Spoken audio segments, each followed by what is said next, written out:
Pursuant to Chapter 551, Title 5 of the Texas Government Code, the Texas Open Meetings Act, notice was given that the City Commission of the City of Brownsville, Texas, according to Article 5, Section 12 of the Charter of said city, would convene a regular meeting on Tuesday, September 7th, 2021 at 5 p.m. at the Brownsville Public Library Main Branch Meeting Room located at 2600 Central Boulevard, Brownsville, Texas, 520. Pursuant to Section 551.127 Texas Government Code, one or more commissioners or employees may attend this meeting remotely using video conferencing technology. The video and audio feed of the video conferencing equipment can be viewed and heard by the public at the address posted at the City of Brownsville Agenda Center. Members of the public, employees, and the City Commission may join via the WebEx teleconference meeting link provided on the agenda. The notice and meeting agenda are posted online at the City of Brownsville Agenda Center. Members of the public wishing to participate in the meeting posted through WebEx teleconference can also join at the phone numbers provided on the agenda. Members of the public who submitted a public comment form will be permitted to offer public comments as provided by the agenda and as permitted by the presiding officer during the meeting. A recording of the meeting will be made and will be available in accordance with the Open Meetings Act. It is now 5:06 p.m., Mayor, and you may call the meeting to order. I reflect that we have a quorum, and Commissioner Tetro is absent. I don't see her online. All right. Well, welcome, everybody. It's been a while. Nice to see y'all in person again and the rest of the commission. So I'll go ahead and formally call this meeting to order. Thank you. Okay, next we have our invocation by Pastor Brad Burks. Thank you. Let's pray. Father God, we thank you so much for the many blessings we have here in Brownsville, and especially for our safety, security, our health. And Lord, we lift up those that do not have those things. We ask you to bless, protect, and heal them. And Lord, we lift up Afghanistan to you. We ask you to save those that need it. Lead, guide, and direct the people there. And let your will be done in that nation. And Lord, we ask for your will to be done in Washington, in Austin, and right here in Brownsville, with every leader, with every position. Lord God, especially tonight, we ask for divine direction for our mayor, our city commissioners, and everybody presenting anything for the very best for the city of Brownsville. And we thank you for all of these things in the name of Jesus Christ. Amen. And now we take a short moment of silence where we can all add our prayers to what has been spoken.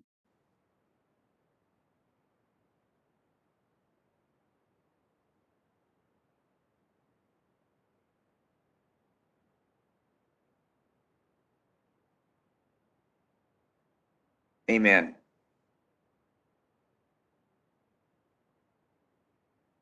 New Year. So Lashana Tova to all the Jewish people, and wishing you a happy and healthy New Year for the Jewish New Year. Thank you, Commissioner. And it's not on the agenda, but typically we do a Pledge of Allegiance when we've been in person. So I'd like to go ahead and do that. Pledge allegiance to the flag of the United States of America and to the republic for which it stands, one nation, under God, indivisible, with liberty and justice for all. And the Texas flag. Honor the Texas flag. Pledge allegiance to the Texas, one state, under God, one.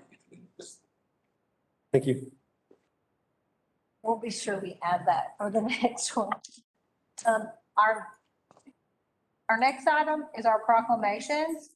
The first proclamation is recognizing Police Officer Renee Cruz's invitation to umpire and his service as an umpire in the Little League Softball World Series held in Greenville, North Carolina. Mayor Mendez and Commissioner Cowan. Is Officer Cruz here? Welcome. Thank you, sir. I'm going to go ahead and read it. So this is, Officer, a proclamation of the Mayor of Brownsville, Texas, recognizing Brownsville Police Officer Rene Cruz's invitation and service as an umpire at the Little League Softball World Series in Greenville, North Carolina. Whereas Officer Rene Cruz has been umpiring Little League baseball and softball for 20 years. And whereas being selected to umpire at the Little League World Series is an honor, given that several criteria must be met or being selected to umpire in the World Series, which involves being evaluated at the district, sectional, and state level before being recommended to umpire at the regional level.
Recognizing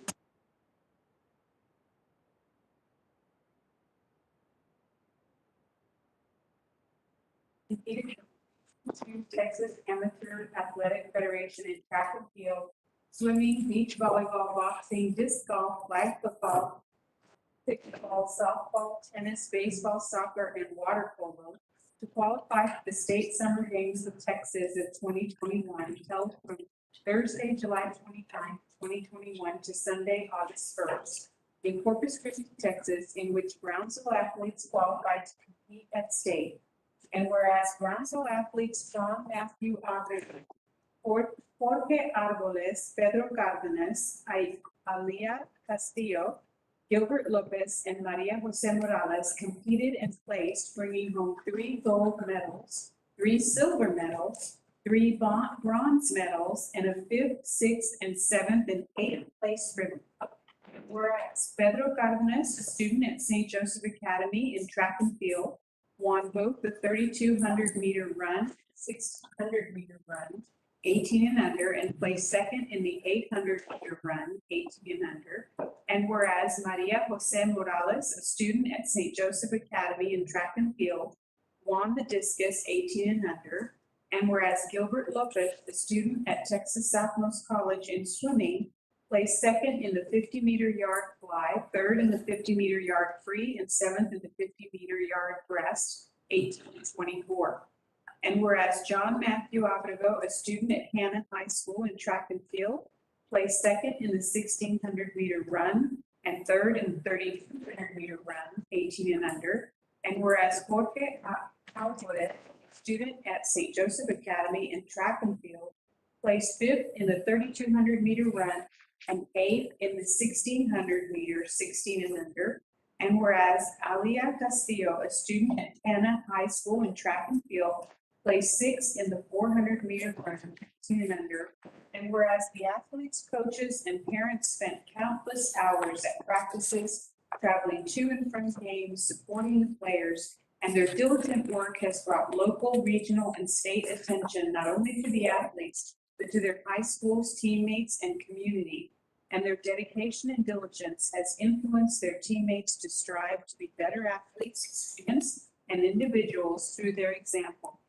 And whereas through hard work and determination, John Matthew, Jorge, Pedro, Alia, Gilbert, and Maria Jose have all achieved success of which they should be enormously proud. We thank them and all those involved for representing Brownsville at the state championships and throughout this exciting season. Now therefore, we, the members of the City Commission of the City of Brownsville, Texas, by virtue of the authority vested by the charter of said city, and on behalf of all of our citizens, do hereby recognize and honor John Matthew Abrego, Jorge Alvarez, Pedro Cardenas, Alia Castillo, Gilbert Lopez, and Maria Jose Morales, the Amateur Athletic Federation Games of Texas athletes from Brownsville, Texas, and encourage the residents of Brownsville to celebrate their accomplishments. Done on this, the 7th day of September, 2021, signed by the mayor of the city.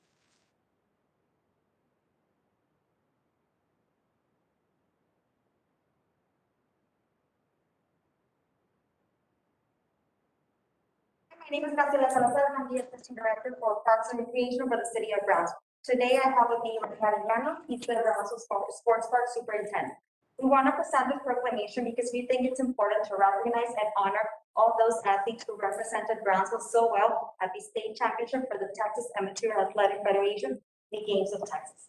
Also, because in 2023 and 2024, Brownsville will be the host city for the games. And we want to encourage all amateur athletes to compete in sports such as track and field, swimming, beach volleyball, boxing, disc golf, flag football, golf, pickleball, softball, tennis, baseball, soccer, and water polo. Today, we have here with us in person Pedro Cardenas. Over to you. We all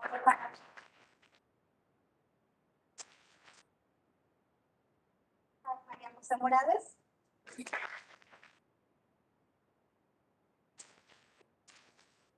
I'm sure I understand virtually or not, Gilbert Lopez.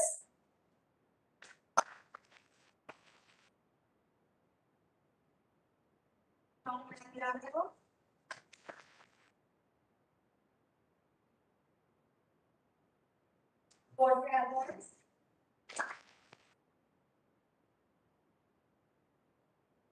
Possibly also virtually Alia Castillo.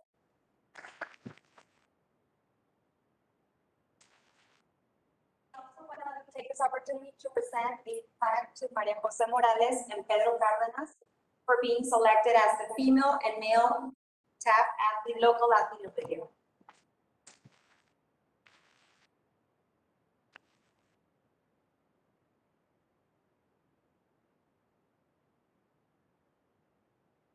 Also, Pedro Cardenas was selected as the male regional athlete of the year for Region 2, and we should be receiving his plaque in the next couple of days. Pedro is also nominated for State Athlete of the Year, and we will find out at the end of September in the TAC annual meeting if he wins. Hopefully he does.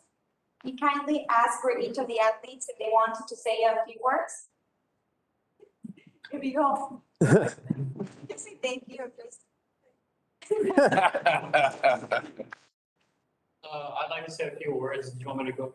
You can come over here. Yeah, come on up. Just microphone. I just wanted to say thank you to everyone here in Brownsville, as everyone here is motivated us as athletes to pursue our goals, to go out and not even for these past year in Corpus, but also the years prior, in College Station and beforehand, as me and Pedro have been running for the past 5 years in this program. But I wanted to say, every time we go out there, it means a lot to represent Brownsville. And we hope that, once we get off to the next level, hopefully athletics in college, that we get to represent Brownsville, and hope that other cities, as Abilene or even Dallas, Austin, etc., San Antonio, they recognize or see Brownsville or even the RGV as a foundation and a athletic breeding city, that we will be able to have future athletes come up to. And that's it. Thank you. Thank you.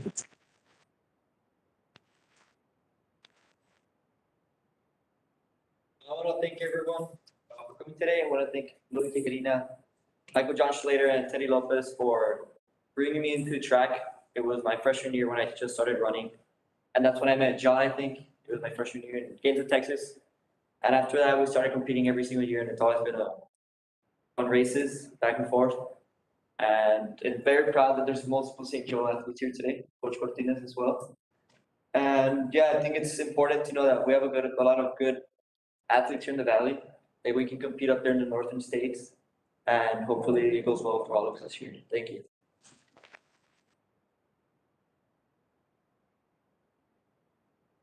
I feel compelled to say something as well.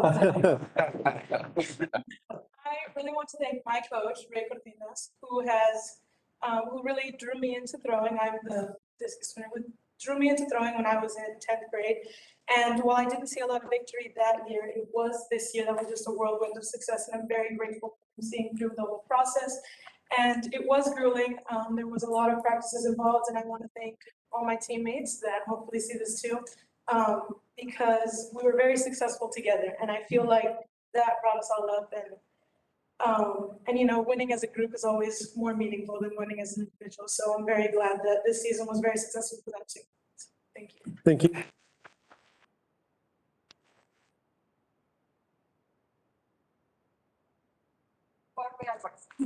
I just want to say thank you to the city for supporting us as athletes. And I competed as a freshman last year, so it was my first year in varsity, and I had a lot of support from my coach Louis. It was his first year also as a coach. He did an outstanding job, and he continues to do his job greatly. And I look forward to competing for the city of Brownsville, and hopefully in the next few years here in Brownsville at the state level. And I wish the best of luck to other athletes who will continue their path in college. And thank you very much.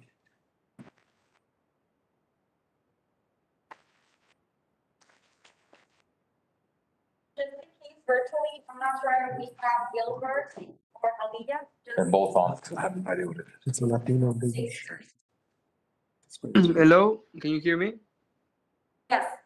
Yeah, I just want to say thank you. You guys have been very helpful, very supportive to me, and it was just a very amazing experience, and hopefully we can go further than this, and just thank you everyone. Thank you. Thank you, Gilbert.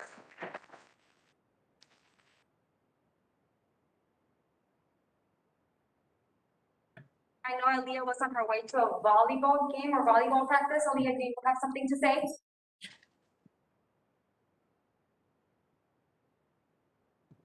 Hello? Can you hear Hi. me? Yes, we can. Hello.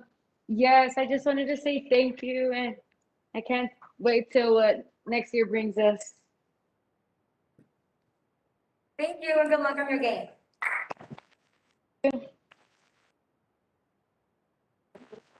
Did you draft all of them? Always do. For a photo, please.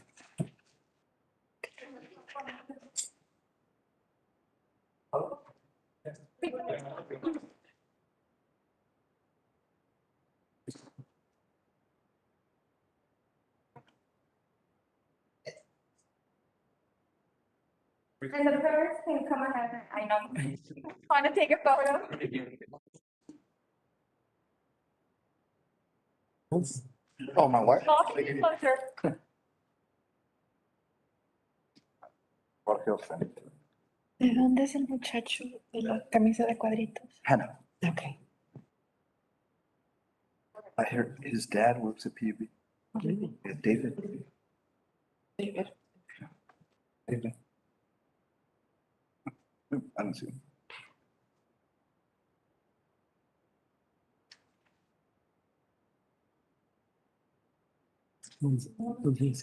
Yeah, he did. Enjoy what I can. Yeah.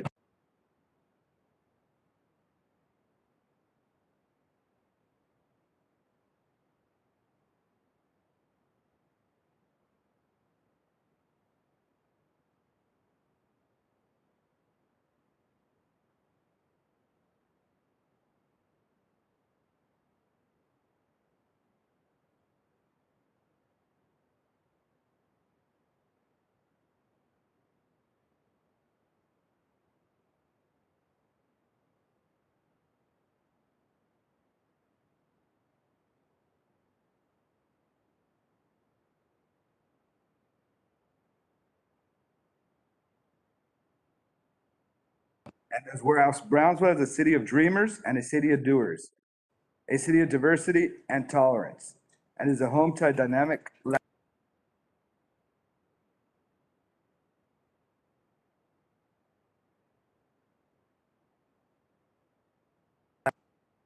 enhance a culture of diversity and strength of character. And whereas Brownsville has always been a place for entrepreneurs, small business owners, and trailblazers who work to create and innovate. And whereas our city is proud to support and recognize Support Latino Business Day, endorsed by our diversity partners, including community organizations, elected officials, business leaders, and owners and entrepreneurs. Whereas the city of Brownsville is joining communities across the country for Support Latino Business Day to officially acknowledge and encourage support for our Latin-owned businesses. Whereas Tuesday, September 14th, 2021 has been designated as Support Latino Business Day by Support Latino Businesses, a 501c3 community-led coalition working to garner proclamations for cities across the nation. Now, therefore, we members of the City Commission of the City of Brownsville, Texas, by virtue of authority vested by the Charter of said city, do hereby declare Tuesday, September 14th, 2021 as Support Latino Business Day in the City of Brownsville and urge all citizens to take recognition of Latino-owned businesses and business owners for their contribution to our city and community, to ensure that these businesses can thrive for generations and come to ensure the opportunity are available for small and Latino businesses in the City of Brownsville. Done on this 7th of September, 2021. Do you have anybody here that's on this proclamation? I don't believe so, sir. unless- Okay. Virtually. Other than the commissioner, Latino business owners. Oh, thank you. He's here. Okay, our next proclamation is a proclamation designating Saturday, September 18th, 2021 as Dia de los honoring all grandparents and celebrating the bond between grandparents and grandchildren. Commissioner Golonsky, Sonia, and Commissioner De Los Santos. I don't think there's anyone here to receive it, but I'll present it again on the actual day of the celebration. And so, but in honor of all our grandparents in the city, I'll go ahead and read it. It's a proclamation of the City of Commission of Brownsville, Texas, designating Saturday, September 18th, 2021 as Dia de los Abuelos in the City of Brownsville.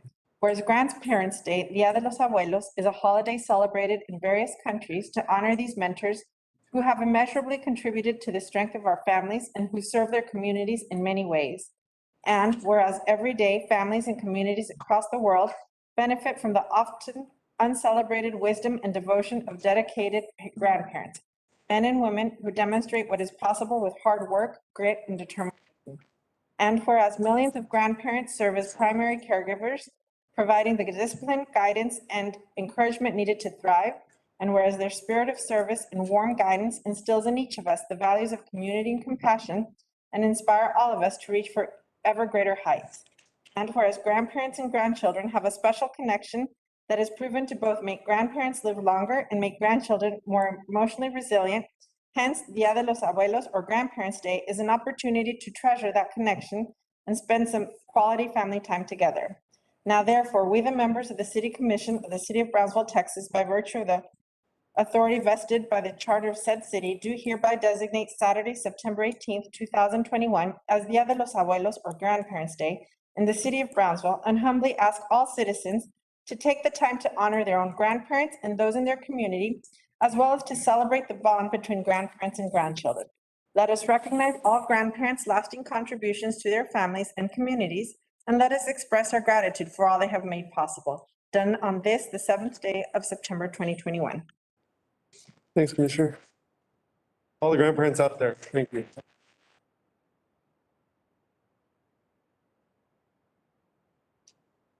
Okay, we can move on to our public comment period. We received one public comment form from Lawrence E. Fernandez, and I do believe he has joined us virtually. I did see him sign on. Fernandez, are you present on virtually? Gene, are you there? Okay, can you hear me now? Yes, sir. Go ahead. Okay, great. Okay, I guess you could probably understand what my topic would be. It'd be the wonderful cypress reserve that we have out at the La Esperanza at the Jagu plantation. I've been out of commission for about 3 months here. I'm sure you all missed me. 14 years of pecking away at you from point to point. And I'm going to be very, very honest as to why I was absent. This is the only thing that'll keep me away from that project, is that my leukemia took a dive for the worst, and you almost lost me over the past 3 months. But beautifully enough, I received other medication that was a miracle drug, and so now I'm back amongst the living. So I'm sure the applause will be deafening on that one. All right, the points that I'd like to cover, please, are I issued a comprehensive report on June 24th to Health and Ordinance Control, and that was on signage for the prohibition of motor vehicles in a city park, and we already have a standing ordinance to that effect. This was spurred by complaints from the neighbors that various ATVs were going up and down the Resaca path and all of that. And so I met with Health, Police, and Parks and Recreation on about the 28th of June, thereabouts. And the comprehensive program that I had written out in the report had made recommendations for signage, and then the spots where various signage could be placed, and the barriers for egress to that zone, because you really have to know how they get in there. I have a remote camera planted there, and it transmits pictures to me, and still there's a plethora of ATVs there. They're not only annoying the residents, they're driving away the wildlife that's there. Mind you, that particular zone is sought to be or wanted to be by some people a wildlife refuge. Well, those ATVs are very, very bad combination with that, and the effects would be devastating. I asked Health and Parks Department to look at that report that I had written, and please consider the placing of signage, because there is no signage to date. The second issue I have here is that Corps of Engineers came through on about the middle of July, and they tagged all the trees. They're coming back. The particular liaison with Corps of Engineers contacted me and said he'll be back about the first week of October to do more tagging. Please, if I could, and I'll follow this up with a formal written request, if I could get a platform mower in there to mow the Resaca bed, because the weeds are up over 7 feet as it stands now. Prior to their return, the Corps of Engineers, so they can do the tagging. It would be almost impossible as it is now without a platform mower. The water, there has been no water emission in there since April 23rd. Yeah, we had the rains on July 12th, and so, but I just want to put the seed in your mind. Yes, I just want to put your seed in your mind, please, to maintain the water if at all possible, because we cannot rely upon ambient rain. Thank you so much, and I really appreciate your support for the project. Good day. Thank you, Gene. Have a good day. Yeah. Mm-hmm. Okay, is there anybody here in the audience that wishes to address the commission through public comment? Okay. Next item. Our next item is our work sessions. Item 1, Public Services Update, City Manager's Office.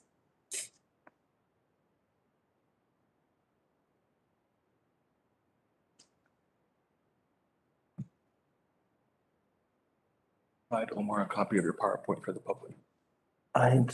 What's the one that you had? Okay. We have some, do you have, I had my laptop in my. Okay, we'll just swap. It's just a verbal. Okay. Mayor, Commissioners, pleasure to be with you all tonight. I wanted to come before you guys just to kind of give you an update from where we're at when it comes to the matters of brush and bulk with the freeze and all that and kind of where we stand. So some of the things I want to cover tonight. And excuse me, I'm a little hoarse. I've had some bad allergies, but current brush and bulk status, where we stand right now, freeze, the status of what happened there, and we've actually completed the freeze matters. And I'll address what has happened since the freeze matters. And a month-to-month update of what's trending, what's going on, the volumes, costs associated, and kind of the benefits of the partnership. Gonna speak a little bit about the 546 Help Center, how we're gonna work with them, and some of the pending orders that are open, changes that we've had to make internally to address some of the matters that we were going through, and then just kind of some of the goals going forward and what we're gonna be doing. So as I had reported via an email to city management, we had gotten up to par, completed with all the freeze matters. And so we were only pending a couple of things, and then we were finally completely up to date. And I had reported that by September 4th, we would be back on par because we did fall behind after we had initially caught up from the freeze. So we were able to get caught up on all the residential side of things for the brush and bulk. The only thing that is pending at the moment are alleys. There's alleys seem to slow us down a little bit, and we had some hiccups there with alleys, but I'll discuss some things on the alleys as well. We've met with city management, some of the things we're gonna be looking at. So as I mentioned, we were up to par. Unfortunately, we did fall behind. The volumes that we were seeing since we caught up were still very high.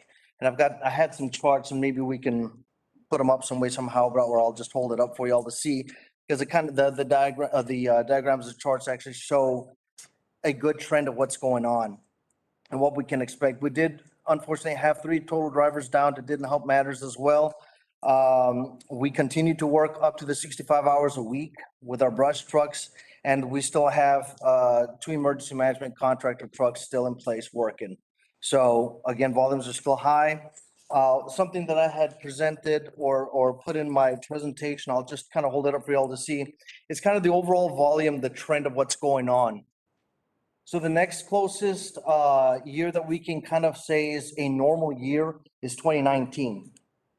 Since 2020 with COVID and into 2021, there's been anything but a normal year. So as you can see from this graph here, although it's beginning to trend down from the highest point, the gap to normal is still significant, meaning the volume is still significantly higher than normal. Will you be able to present this or so we'll send, I'm sure this will be in your hands eventually, but because it does have a lot of interesting numbers and how we broke them down. So what I have here is basically actual tonnage report. These are actual numbers coming from the landfill, everything that's gone into the landfill. So everything that we do inside the city limits goes to y'all's landfill, the city landfill. And we also, of course, as part of the partnership, we also provide tipping into y'all's landfill for some of the contracts that we have outside of the city limits. So you'll see numbers for inside and outside, but inside is only city limits.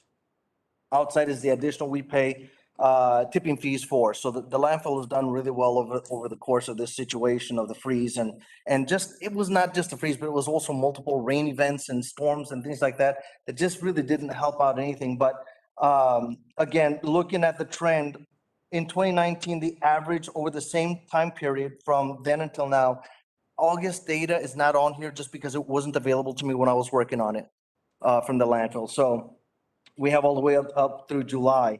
But you'll see that in 2019, inside the city limits, we had 10,916, and I'm just going to use whole numbers, tons that we would normally collect. That's average, normal.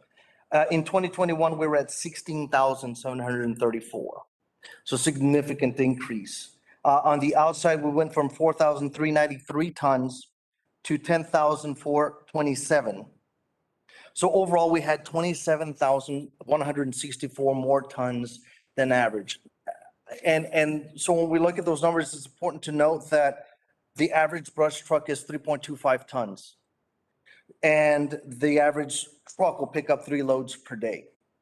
Okay, so when you start putting those numbers and looking at the significance of the workload that was out there, it was not fun. It was not pretty. It was a daunting task. It was challenging to say the least. And then, of course, getting help was also challenging at the time. When we look at the actual volumes and the differences, right? So I briefly mentioned, we did inside the city limits, 5,817 tons, 5,817 tons more. On the outside, 6,034 tons more, okay? So that's a total of 53, just inside the city limits, 53.3% more within the same half year. If you will, within the same 6 months, we picked up pretty much a whole year's worth. Right? So that's how high it was within that time frame.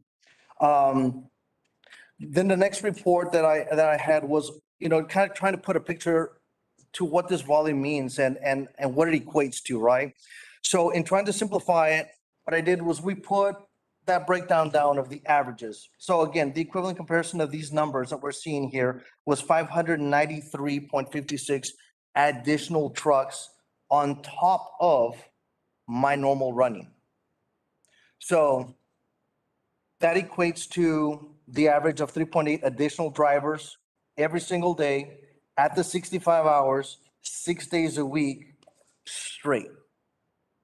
That is on top of normal working hours, normal working volume, if you will, tonnage wise, right?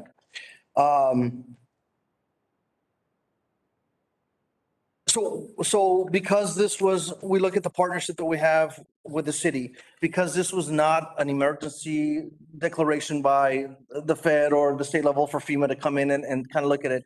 Really, the situation that happened with the freeze and then the multiple storms was probably worse than any hurricane. It was by way of volume of brush and bulk, okay? I want to put that into perspective because I know it's devastating in either way that you look at it, but the cost associated, but because it wasn't FEMA related, the cost associated with getting the city of Brownsville back to normal was significant, and we absorb all that, right? So approximately $1 million additional dollars will have been spent to get just the city of Brownsville back to where it's at up to now. Okay, I'm not addressing month of August and the numbers of August, but just up to now.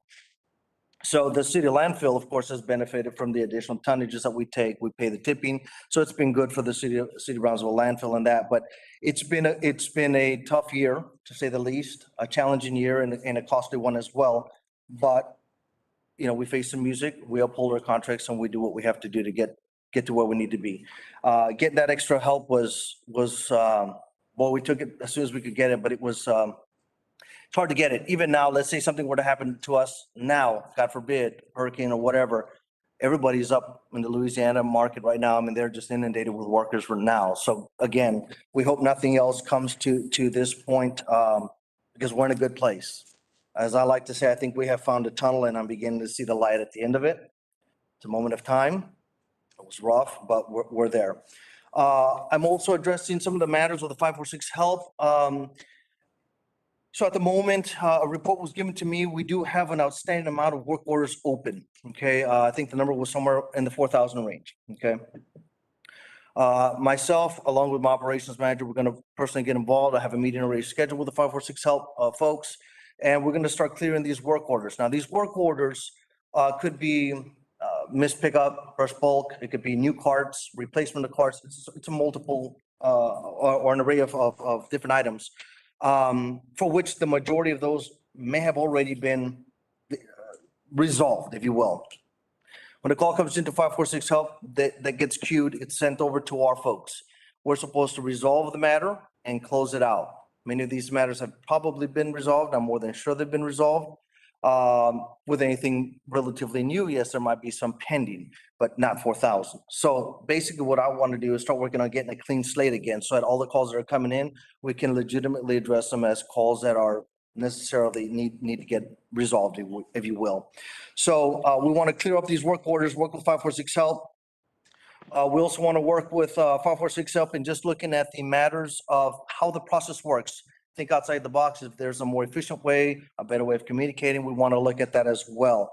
We started talking with city management about a possible pilot program where our employee begins to work with 546 Help to see if we can resolve the work orders in a much more orderly fashion, much quicker fashion. I realize some of these things should have never accounted for this high. Because of that, we've had to make some changes in operations as well. So we do have a new supervisor that is now overseeing Brownsville. His name is Mr. David Barbosa. He's actually here today, so I'll just kind of point him out for you all to know what he looks like.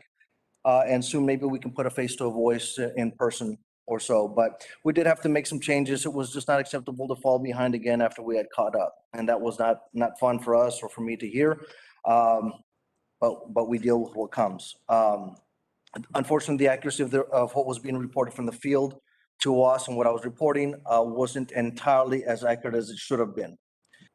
So again, changes have been made. We've addressed this.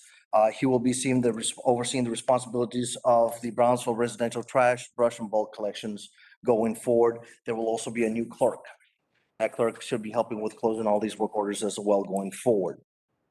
As we continue to move forward, the biggest goal, of course, here is staying on schedule, right? And then the next biggest goal is I can't wait till winter really starts showing up to slow everything down. We think that as the cooler months come forth, that things will begin to slow down. That's usually how it works. So those are the two biggest goals that we can look forward to. Some of the things that we're doing to try and stay on par, I had initially reported, we had 11 trucks, 11 routes, if you will. We moved that up to 12 during the heightened situation of the freeze. But we've addressed more things internally, and we are going to make a permanent change, and we're going to add another truck. So we're going to go ahead and move up to 13 trucks for brush bulk here in the city of Brownsville. This should really help keep things on track, especially when we have little rain events or things like this. It should really help just having more workforce out here. So that should begin taking place. We're in the process of hiring and training for that additional 13th man. So we'll see what happens there, and I'll be in contact with city management, let them know what that's going to take place. Then we've started the discussion. Technically, when the contract extended or we negotiated the renewal, alleyways were something we were supposed to move away from. We were not supposed to be servicing alleys. We're still servicing alleys, and again, that does slow us down. So we're working with city management to try and come up with a better alternative, right? The initial thought process was, hey, y'all have, Public Works has some equipment. If y'all want to push the alleys for us and we pick it up at the end, that would probably be the most efficient way of doing it. I know there was price sensitivity at the time of discussion, so we, but of course, that is still on the table. If you want us to continue to handle, then we can look at that aspect or that option as well. But for the most part, I think some good conversations will be had on alleyways and what happens there. And really, alleys, they're just so tight. And there's some of the ones I've been driving to check on things. There's gas meters. You can't hardly see them with some of the weeds that are growing over them. So it's a little bit more challenging to do the alleyways. We would like to also, going forward, again, just try to progress and get back to where we want to be. The 546 Help, imperative that all calls still continue to go through 546 Help. Reason for why I say that is that's basically our report card, right? They can basically pull a report and say, hey, where are these? Where are these guys standing at? Like I said, the 4,000 looks really bad. We got to get that cleared up. But really, that's the accuracy of reporting as well. We want to know what's legit or not. Somebody calls in and says, hey, they've missed me again, but there's nobody else on that street that they've missed or that subdivision that we know that probably wasn't missed, it was a late setup. That's fine, let us know, we'll work around that, right? But we want to be accurate in what we're doing so that it's not blown out of proportion. And I think that's important, not just for our end, because I can't have trucks rerouted and whatnot, that gets challenging, but it also for just the way the process works for the city as well in 546 Help. We'll see about procedures and policies there for them and how we're going to work together. But that's kind of where we stand right now. A big thank you to you all for your patience, to the residents, to everybody in the city of Brownsville. I know it hasn't been pretty, but at the same time, the last year and 8 months, there's been nothing normal about it. Absolutely nothing normal. Prior to COVID and all that, things ran really well, pretty much all the time. But it's just been an interesting time to live in. So let's just put it that way. I think we can all agree that it's been one thing after another for the last year and 8 months, and let's just hope that it gets better from here on out. Our goal is to stay on top of our work and continue to let the city make it look the best it can. So going forward, but if there's any questions, any concerns at this point, I mean, I can try and answer whatever y'all may have. Sure. I'll just go ahead and ask a couple questions. I'm sure the commission may have some questions. I appreciate you coming up here and letting us know what's going on and updating us. Yes, sir. I'm sure you felt like there's been a bullseye on your back for about a year or so, maybe since February specifically. But a couple of things that come up a lot, and the first one is the reporting. What's the best way to report? It seems like you're saying 546 help is the best way to report for citizens. Sure. I mean, for citizens, always a call should be logged at 546 help. That's the first thing. Whether it's new service or extra card, a card's broken, hey, replacements, or misbrush, or whatever the case is. I think the call should always be going to 546 help. Matter of fact, our 800 number, if you call our customer service directly, I have put it because we had some issues that were trying to help out the resident, and we're like, no, everything must go. So everything goes to 546 help. If they call us, we're directing that resident, hey, you must call 546 help because you all need to know what's going on. They need to know what's going on. And also, it's just a checks and balances. There should always be a checks and balances put in place. And so this is y'all's checks and balances. And we want to try and operate that way. This way, when it's resolved, it's also removed off the queue. Again, got some work to do there. We're not done with the paperwork side of things, right? But that's, yes, everything 546 help is the way it should go. Okay, great. Yeah, and I understand the accountability as well. That makes sense, and it comes through us. Second also is there's a lot of misunderstandings as far as what gets picked up. And I know that sometimes things won't be picked up if it's a mixture. Explain that a little bit so that people understand that. Sure. So we do pick up everything commingled here, okay? And we'll pick up refrigerators and air conditioning units, sofas, mattresses. And I think the list should be on the website of what's acceptable and not acceptable, if I'm not mistaken. I'll look into that as well, just to make sure it's on there. But we do pick it up. When it comes to things like HVAC or an air conditioning unit, if you will, or refrigerator, that's a Freon product. That Freon product must be removed, right? It has to be tagged, basically, is what they call it. If our driver sees that it's tagged, we pick it up. It's commingled, it doesn't matter. But everything that we do pick up, it's on an actual flyer that we provide the city, and I'm pretty sure it's on the website. I mean, I think it might just be, right now, there's going to be some, best way to put it, I guess, just educational, right? Just updating residents, making sure the information out there for them to receive.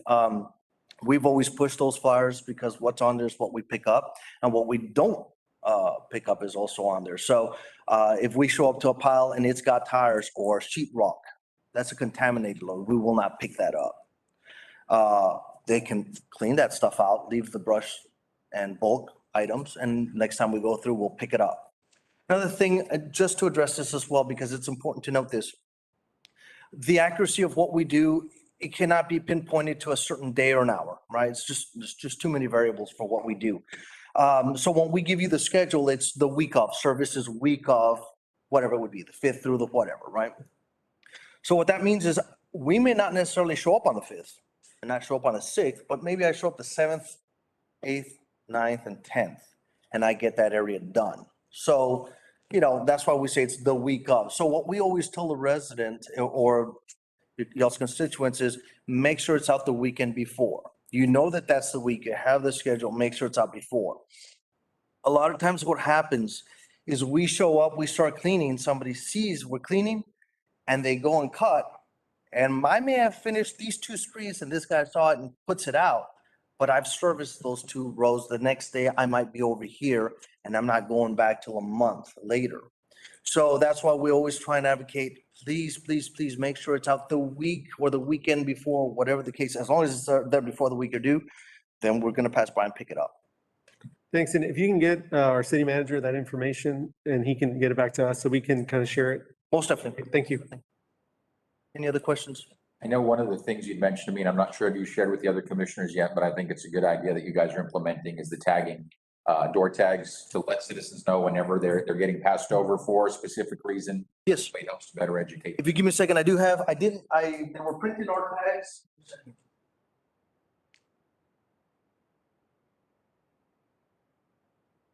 Oh, this is not for the city of Brownsville. This is what we use in some of the other areas like Cameron County. But what we did was we changed it up because it's just different for the city of Brownsville than we do in some of the other areas. Y'all's tag is actually like a lime green color, okay? It's nice and bright. And if we pass by, we're beginning to use these tags. If we show up and we see that it's a contaminated load, let's say it's got tires or something it shouldn't have, we're gonna go ahead and check that off. Driver's gonna check it off and tag it onto the one of the branches or wherever where it's gonna be visible. It's gonna fly in the air. So this way, when he comes home and he sees everybody else is picked up, he's gonna see this, he's gonna go up there and see it, and it's like, oh, okay. Now, we felt this is a good way to communicate directly with the resident, if you will, just so that they know what's going on, and it's gonna be educational as well. Let them know that, hey, that's not acceptable, or whatever, pick up that brush and bulk fire, download it, whatever you gotta do, just put it on your refrigerator.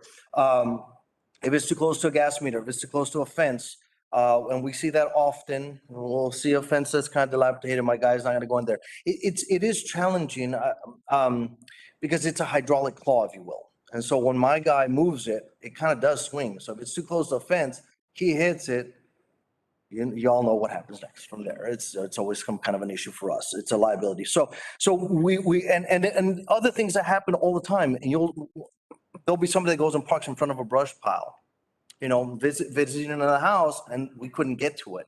So we'll put that as well. Hey, this is what happened, so. But that's what we're doing. Just again, things that we're implementing to try and get our services much better, and at the same time, just direct communication with residents. And what I would also say is, and it's important that the feedback you're getting from your frontline employees be accurate. That way you share that with us. What I'd like to see moving forward is if there is an anomaly, whatever it is, that we start to fall behind again, that you guys proactively let us know, because I'd rather hear it from you all first before I'm hearing it from my constituents. Correct. 100% I am in agreement. Thank you. Sir. 546 help. So we have issues because of the 4,000 that are open. So I did have a lot of people who I would say, hey, call 546 help. They say, yeah, well, I called last week and I called again this week. Just never got to it.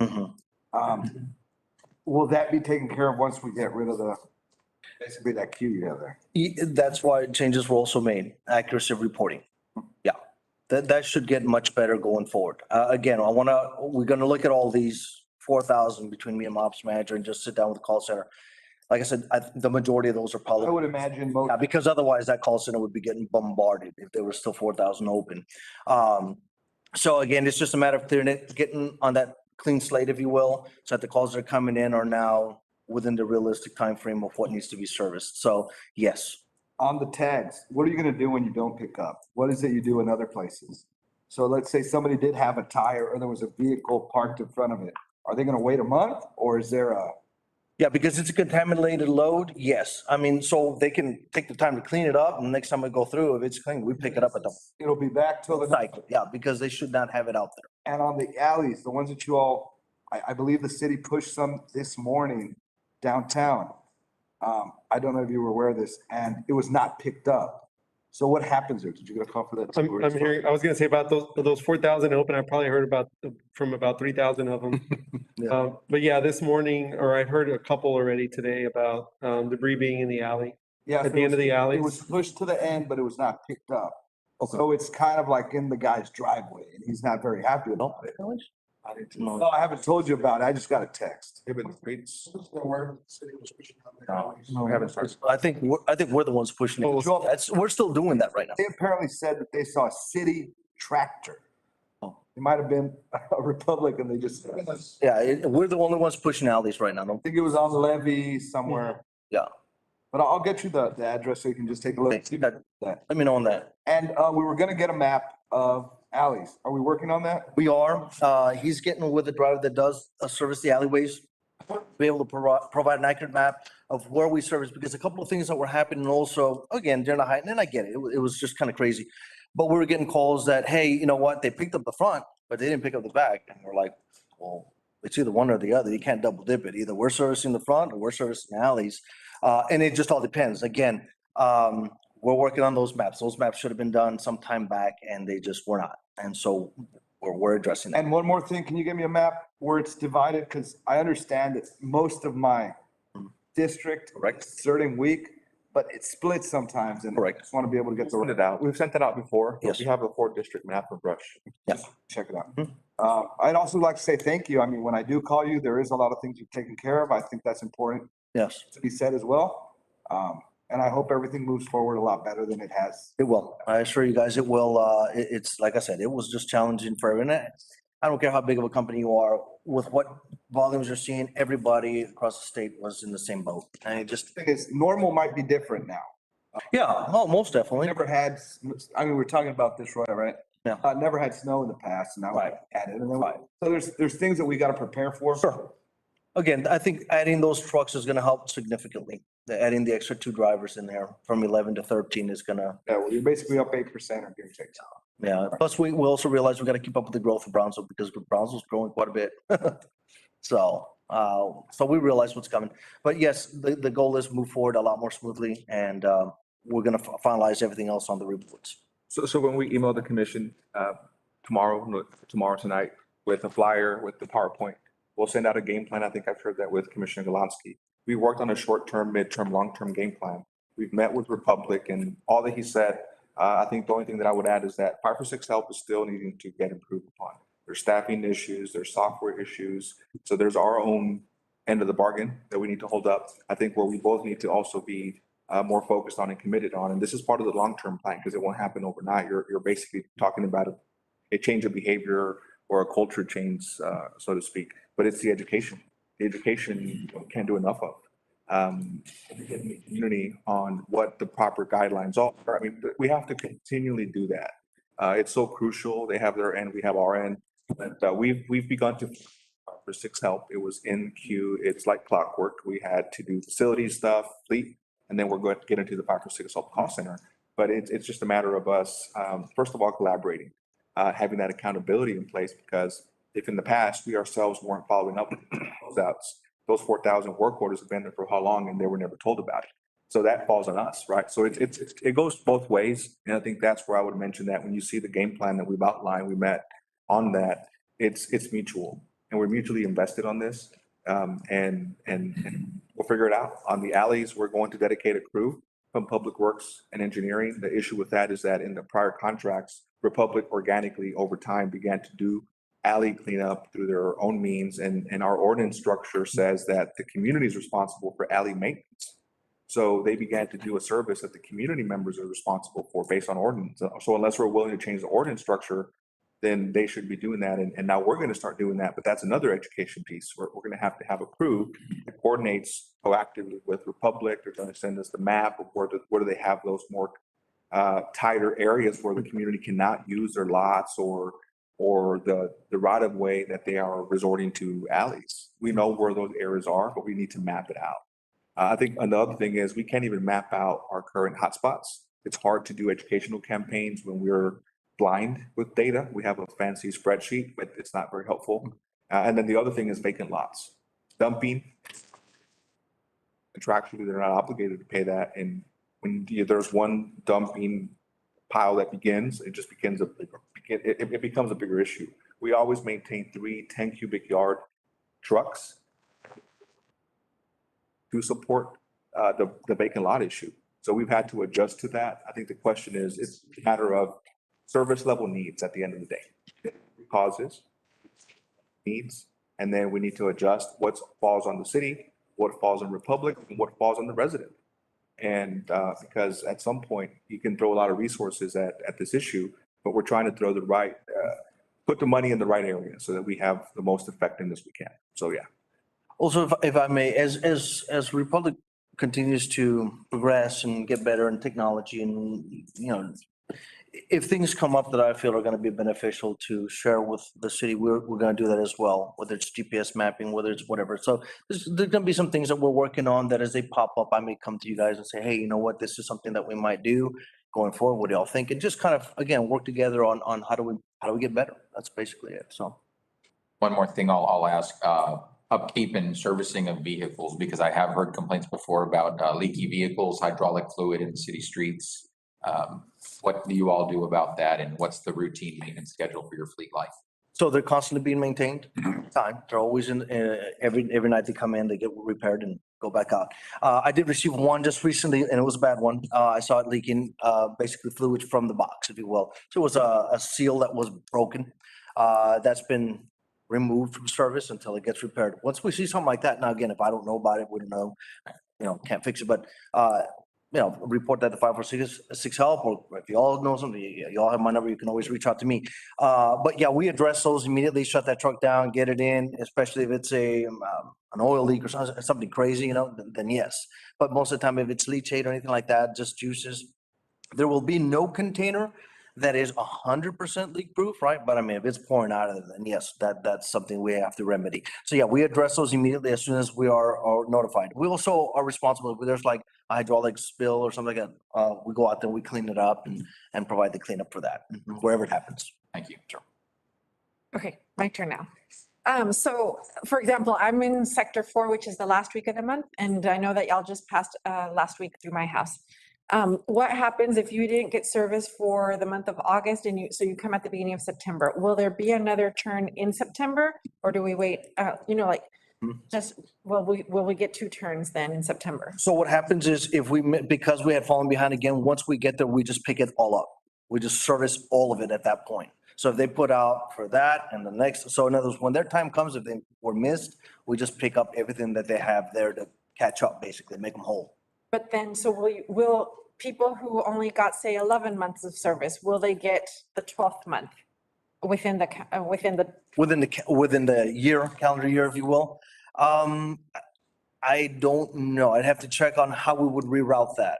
Okay. So you're saying, would we go back for another pickup? But what I'm saying is, if they were due 2 pickups, let's say they had 10 yards 1 month and I went the second month and there was 20 yards, I'm gonna pick up all 20 yards, which was for both months. So I'm making them whole for all of it.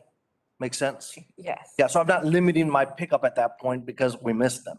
Okay. So I just need to make them whole on whatever they have out there.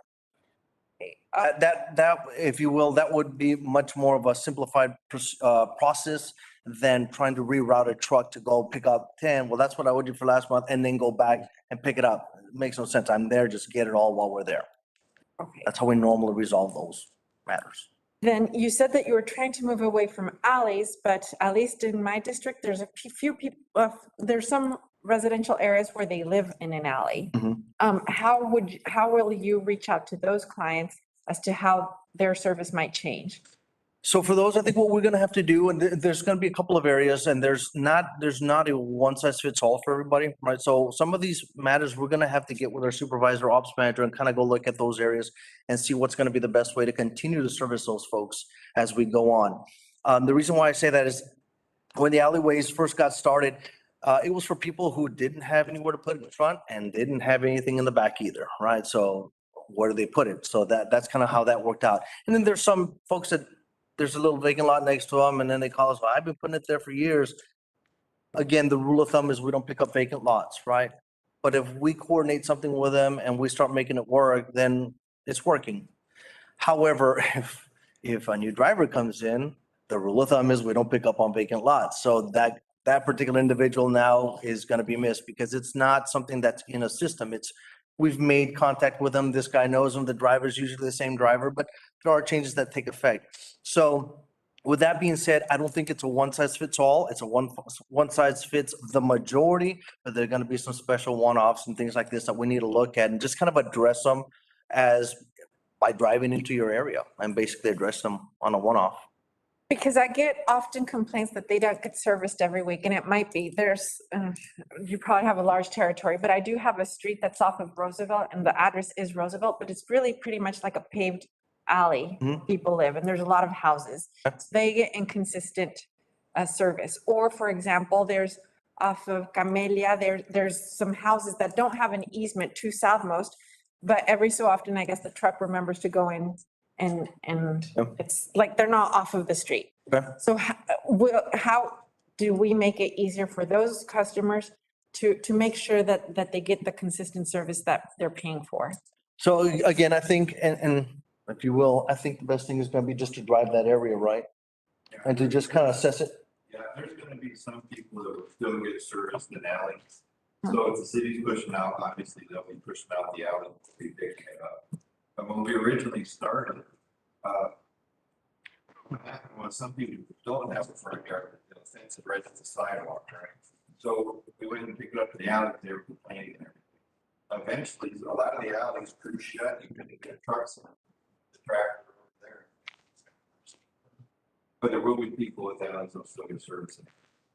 So, we're making a map right now of all the places that have alley push out, and we're gonna go through that and see which ones really need it or not, and the city and I don't know which ones. They'll all get service. And once those alleys are done, maybe I can get with you, or we can do a ride along, or whatever the case is, and just look at those maps, and then we can start addressing it directly on that map. So then our new supervisor knows, can inform the driver, and it's just gonna be again, a learning process and communication for that driver. And quite frankly, the misses could have been just that the supervisor wasn't doing as he was supposed to be doing to address those matters. So again, this is going to be a little bit of a learning curve here. David has plenty of experience, but it's a new territory, new area, new city, right? So again, these are going to be opportunities to learn from and how to address them through ride-alongs or whatever the case is. Okay, and then two more quick questions. So now that Mr. Barbosa is the Brownsville manager, do we direct our comment or questions to him, or do we still contact you? Yes. Okay. Thank you. I like that answer. He's gonna be the supervisor, so if it's an operational question, so if you call me, it's an operational question, I don't handle operations, I'll get with my ops manager or my supervisor. First call is gonna be to David. Okay. Like, hey, now what is this, all right? So if you call me, that's what normally happens, but it doesn't matter, you're gonna have multiple points of contact. So coming from you guys, I understand. Call me, David will provide, I don't know if you have your card or not, I'll get you all his contact. But you won't be short on phone numbers to call. Okay, Yeah. and just the last thing, I want to commend you on the recycling points every week. I think they're great.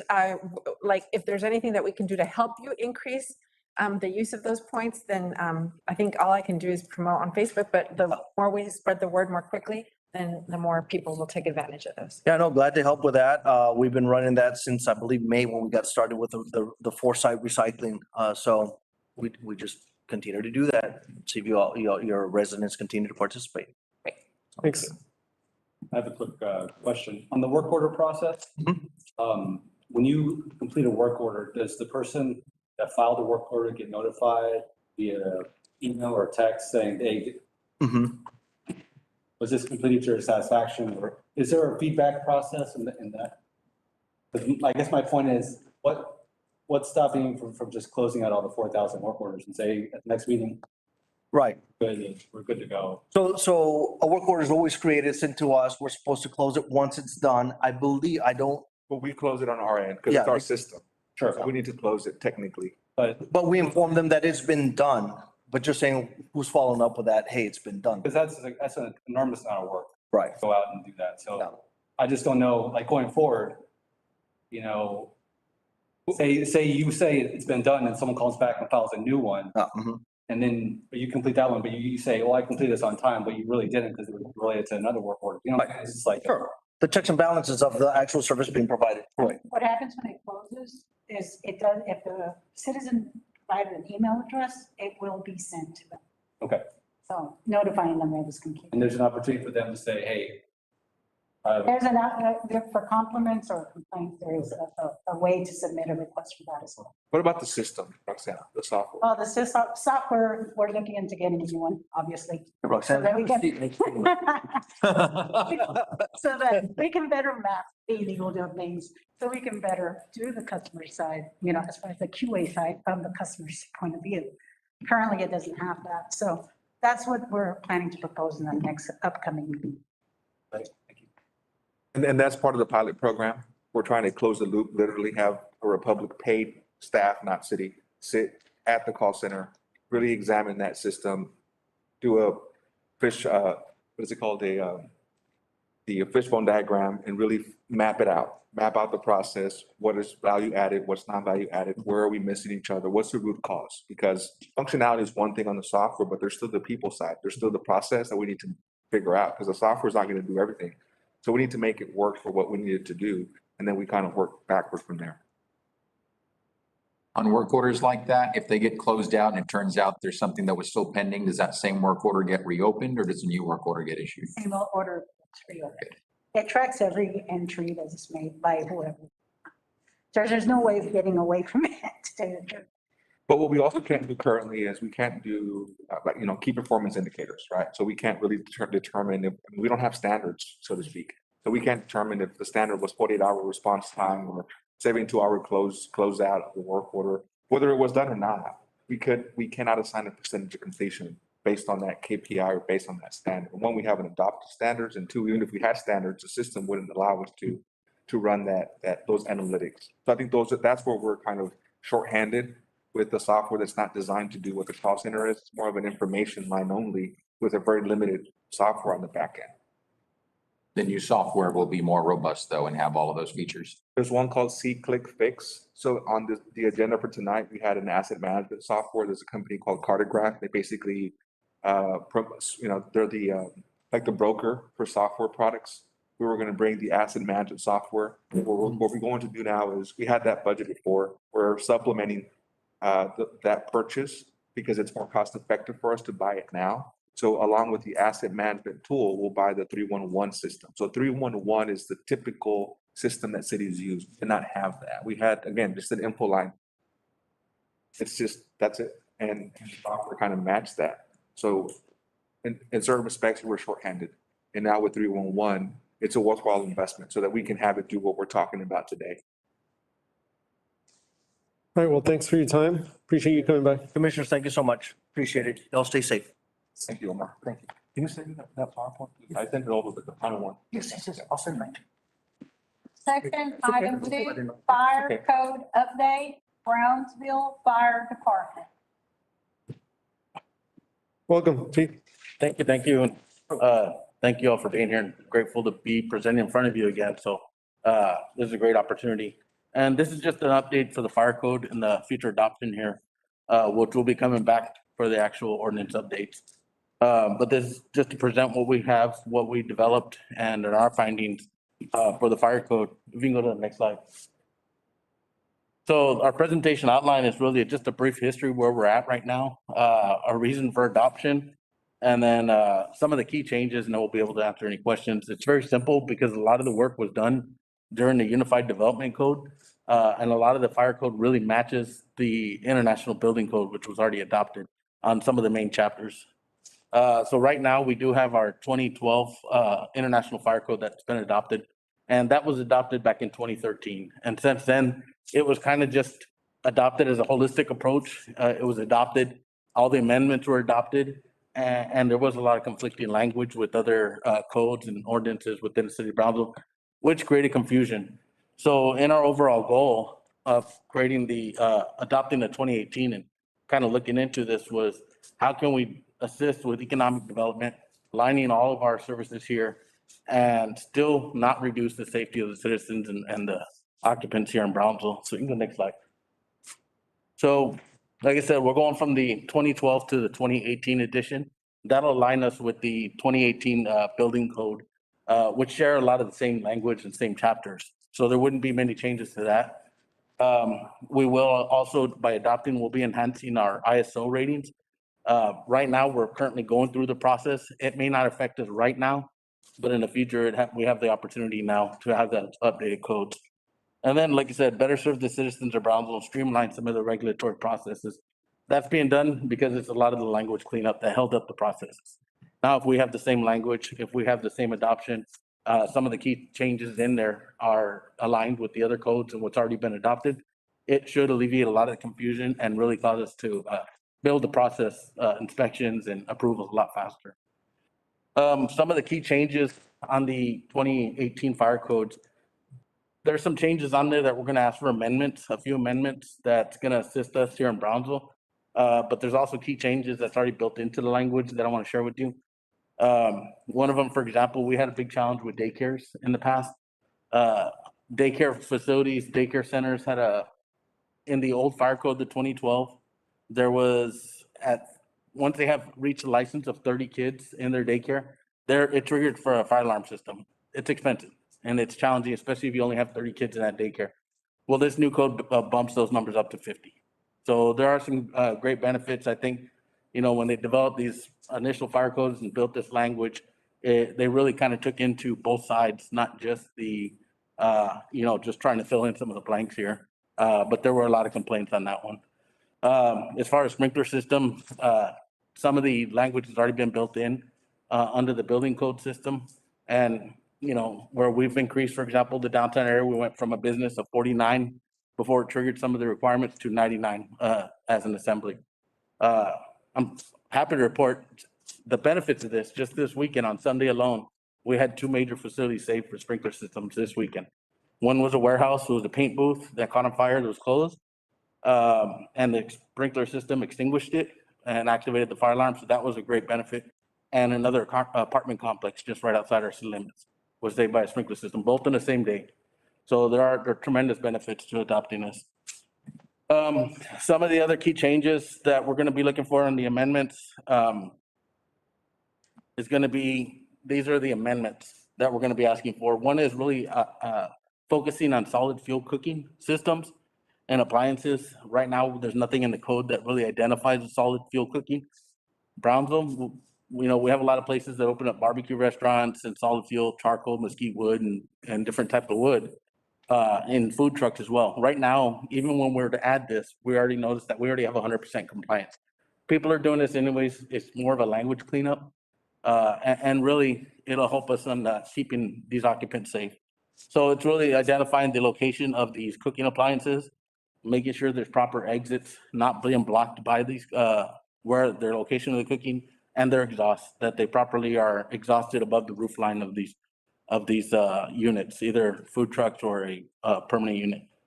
And same thing, making sure we have the proper extinguishers in the building and asking for an ABC extinguisher, and then a proper waste container, so that to ensure. We have had issues with people dumping these charcoal and coals into regular trash cans, and we'll get those dumpster fires. So this will ask for a separate container inside the facility. Some of the buildings and facilities that we're looking at, some amendments, and this is a huge benefit to the city on this one. The challenges we've faced in the past is anything developed on a property of over 150 feet require a turnaround, a fire department turnaround, meaning a cul-de-sac at the end of that area, or some type of turnaround for our fire apparatus.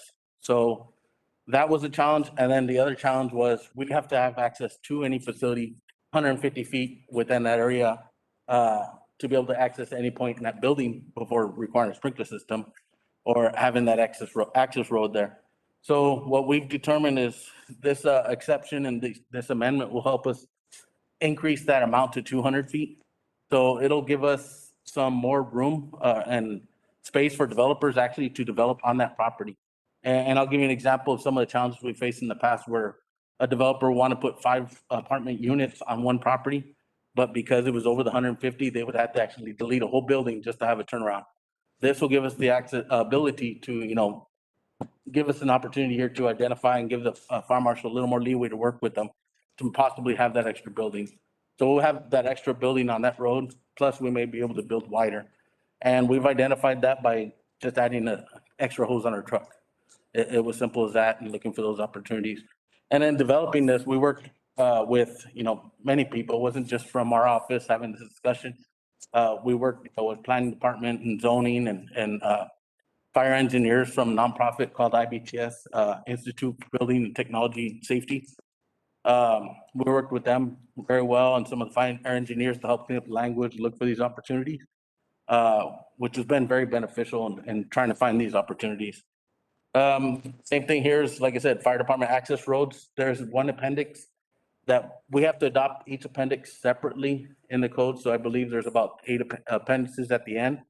We are going to leave one out because that language is already would conflict with the planning and zoning, road width.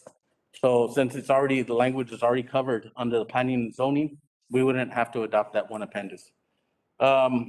These are just some of the exceptions to that. But like I said, these exceptions give the fire marshal a lot more leeway to allow the opportunity for developers to build more in Brownsville. Next section is key boxes. The key box section is, a lot of businesses have already been, cooperative and compliant with this, section. We're just adding this language into the code as more of a language cleanup. But what the key box does is basically it's a key box placed at a facility. There's only a few people in the fire department, that have access to these key boxes. So what we'll do is once the occupant places an order for it, contractor installs it, we go open it for them. They place their business key in there and then we lock it. So if there is an emergency or even a false alarm, we're able to go in, access that building without having to force entry into there.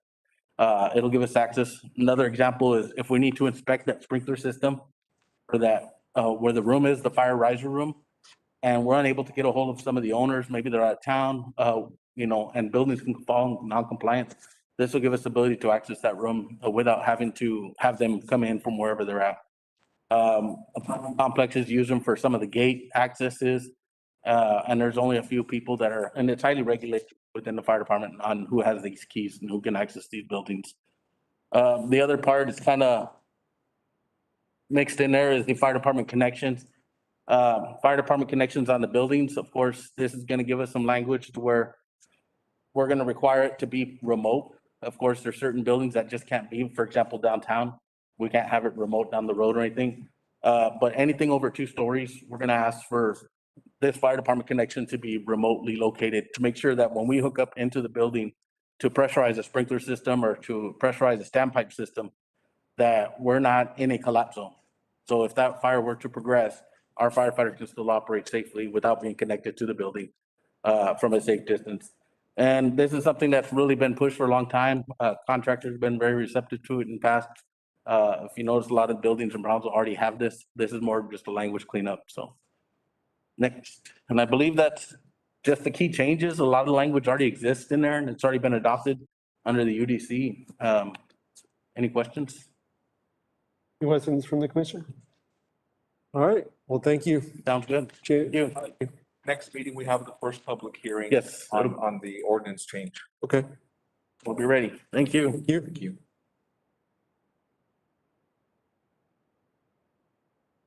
Our next item is consent agenda items 1 through 15. You have any motions? I'll move to approve. I'll second. We have a motion and a second. Any discussion? Those in favor? Aye. Aye. Those opposed? Motion passes. Thank you.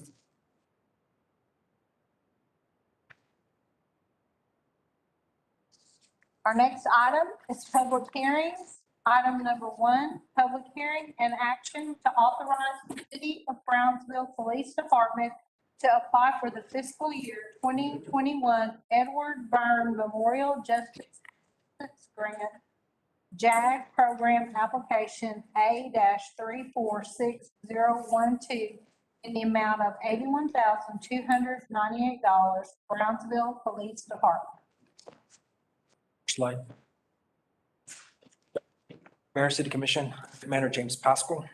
This item is a action to authorize the City of Brownsville Police Department to apply for the fiscal 2021 Justice Assistant Grant. Next slide. During the consent agenda items, the commission just approved a local agreement between the City of Brownsville Police Department, Cameron County, and the City of Harlingen was in reference to this grant. This is commonly known under the acronym JAG. Just a brief history, the JAG grant was started in 2005, provided states, government agencies, and local governments with nearly $250 million of annual federal funding, addressing law enforcement needs. The City of Brownsville has participated in this grant for the past 16 years. Total amount for this grant, as stated, was $81,298. We are requesting commission approval to apply for this grant. Next slide. The Brownsville Police Department will be using this funding to replace a legacy fingerprint system used by the city jail and a forensic workstation. Cameron County will be using this funding to purchase equipment for various county law enforcement departments and provide training. The City of Harlingen will be purchasing equipment for its police department as well. Next slide. This is a public hearing. This is a public hearing. Is there anybody here on this item? About online? Hear a motion to close? Second. And a second. Any discussion? Those in favor? Aye. All right. Those opposed? All right. Do we have any motions on the item? Move to approve. We have a motion and a second. Any discussion? Those in favor? Aye. Aye. Those opposed? Motion passes. Thank you, Commander. Items for individual consideration. Item 1, consideration and actions to approve the Greater Brownsville Incentives Corporation fiscal year 2022 budget. Good morning, Mayor and City Commission. This is Helen Ramirez, CEO and Executive Director of the Greater Brownsville Incentives Corporation. Next slide, please. As you know, our fiscal year 22 budget begins on October 1st and ends on September 30th of 2022 and coincides with the city's fiscal year. It also, in our bylaws, our budget needs to be submitted and approved by the Board of Directors and the City Commission. The GBIC fiscal year 2022 budget was considered and approved by the board at its regularly scheduled meeting on August 26, 2021, and is now submitted to the City Commission for approval and adoption as part of the budgetary process. One thing that we did note in future budget years, or actually the current and future budget years, we will be holding pre-budget committee meetings with the City Commission as we go through this journey of proposing any amendments or future budgets. Next slide. Just to recap, one of the things we'll be going over is we're going to be recapping some of our fiscal 2021 accomplishments and revenues, followed by our operating expenditures, our strategic initiatives budget, our commitments for fiscal year 2022, our overall budget, and our 5-year cash flow forecast, which is consistent with the City of Brownsville's 5-year budgetary forecast as well. Next slide.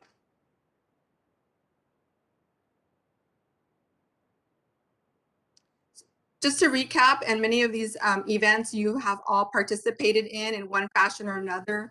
I think as of mid-February, we really wanted to re-engage with our community partners, whether we participate in the BTX event, creating the Careers and Coffee Expo with the City of Brownsville, business retention and expansion visits, skills development funds, ribbon cuttings, and also, right now we're revamping the GBIC website. Next slide. Some of the examples of some of the performance agreements that the board approved in fiscal year 2021 has included agreements with Capital Amphils, NEC, Steel Coast, Paragon, Space Ventures, and Space Channels. So you can see kind of a good mix of different types of companies, from technology to shipbuilding. So it's a good, I would say, diverse economic development program. The new jobs created in fiscal year 2021 is a total of 434 jobs. The projected jobs do depend upon the performance contract of each company. So I would say within the next 2 to 3 years, we're looking at over 1,800 jobs created here in Brownsville and the Greater Brownsville region. Next slide.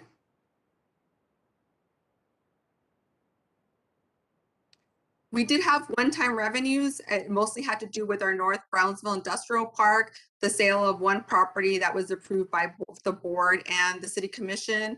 And also we did receive one reimbursement from UTRGV. So the total one-time revenues that we have received is a little over $385,000. Next slide, please. With regard to, we want to be consistent with being conservative with our sales tax projections of 2.5%. This was created by the city's finance department. So we are looking at revenues. When we think about revenues, we still want to be around the $5.5 million mark and keep within that within our projections. Next slide.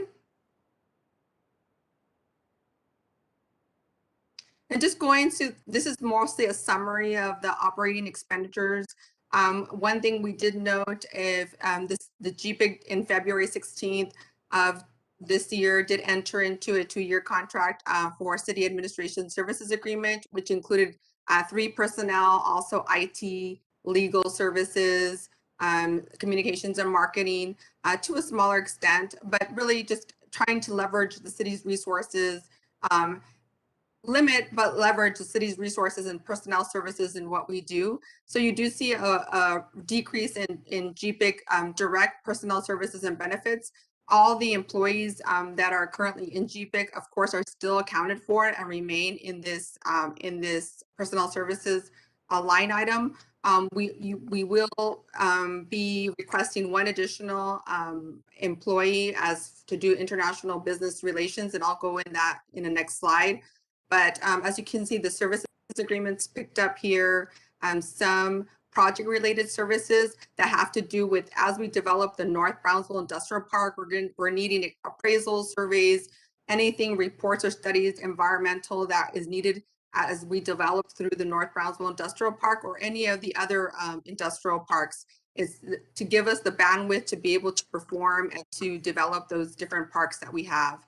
The consulting and marketing services has to do with a campaign for a new air and space campus. So as we see, some of those new companies are aerospace related and air related. So we want to ensure that we're able to really create a campaign, not only local, but national and international in terms of being a point of reference for air and space and technology in Brownsville. Next slide, please. So this is more of a breakdown of some of the summary of line items we see. As we know, see the personnel services and benefits. There is a slight, there's an increase, and then there's also an increase with an added employee. The community activity development partners and the 70,000, that is more related with trying to keep those events and engage our community partners, whether it's Careers and Coffee or industry partner meetings, workforce meetings. I think an important part of what we do is engaging our industry partners and our community, right? And as we sponsor events, equipment and furniture is more with the added 1 person. You know, we also had to increase the number of or replace some of our old equipment. We have laptops that are 4 to 5 years old, and we recently have gone through some problems with some, you know, hacking or, you know, trying to compromise some of our equipment. So it's very important for us to get updated equipment and get our staff updated so that doesn't happen again. Next slide, please. And not much in terms of machinery and equipment maintenance. Mostly it's maintenance of the building and also maintenance of our, you know, just some of the things that we're doing, improvements to where we're located. Some community staff travel expenses now that we're, you know, hopefully coming out of COVID. Even though I'm here social distancing right now, I would rather be there with you. But as we come up and over and are able to engage in conferences and trade shows, and we would want to see our staff engaging in those and GPIC represented at the different trade shows. Next slide, please. Also, we have vehicles that we have to maintain. Like I said, this is more the breakdown when I talk to project-related services, such as appraisal services and reports, due diligence. So as we go through, look at the return on investment on specific projects.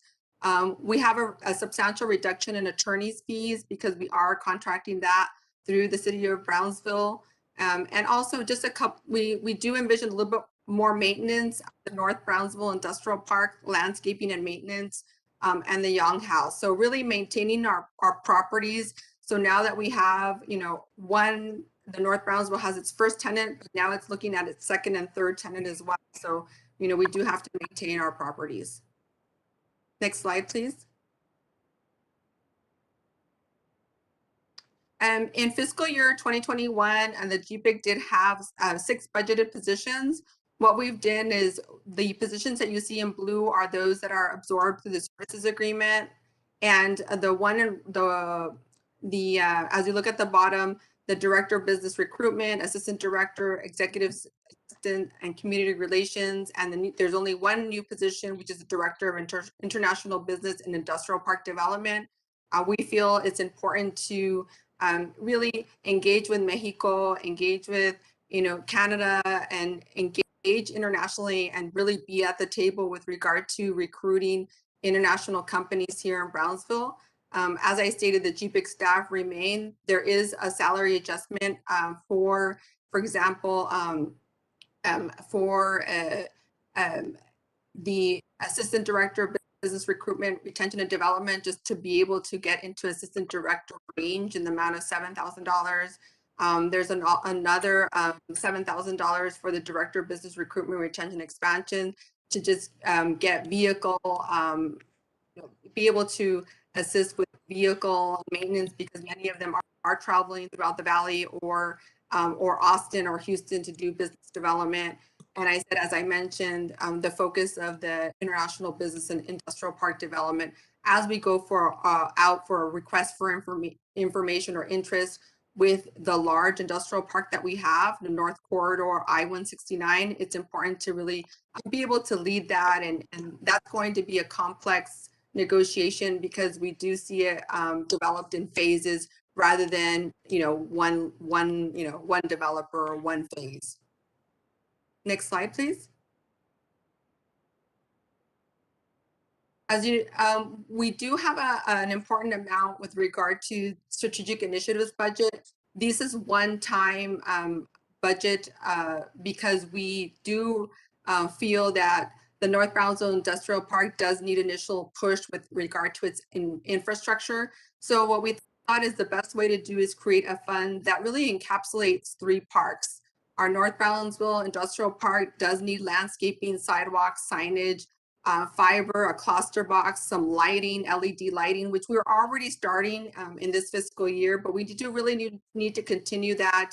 Like I said, we have our first tenant, and we are experiencing some pain points in getting that together, and we really like to do it right and do it comprehensively as we get new tenants in there with our second property that's just sold, and now we're looking at possibly a third. The Air and Space Campus, that would be also included. As you know, we're looking at a spec building and Pan Am building improvements that were approved in fiscal year 2021. And also the request for information as we go in search of the right investor developer for the North Industrial Corridor Industrial Park. Next slide, please. So this is just a preliminary conceptual view of what we're looking at with improvements to the North Brownsville Industrial Park as we take it to the next level and get it developed. Next slide. And the Air and Space Campus is something new that we've created. As we see on the bottom left, you'll see properties within the fence line, the air part of the campus, and then the red is the available for industrial technology or similarly related types of industry. And so really making a name for it, taking the airport to the next level, and just creating that synergy with Paragon Vital Aerospace being there, and another important anchor that we've just leased a couple of buildings to. I think it's really gonna take off, right? In the words of Brownsville Airport. Next slide, please. The Pan American building, we have made some improvements to its windows. It does need a little bit more improvements to be able to utilize the office space. We do have companies that are interested in this space, but we do need to just have a little bit more improvements to be able to really lease it out, and so it becomes now a place for technology and more space companies or alike companies to operate here. Next slide. And of course, our North Corridor Industrial Park, as you know, it's already, it's at the Union Pacific Railroad website, but I think we do need to push for its redevelopment in phases. But this just shows that it's already being marketed to the investment community. Next slide.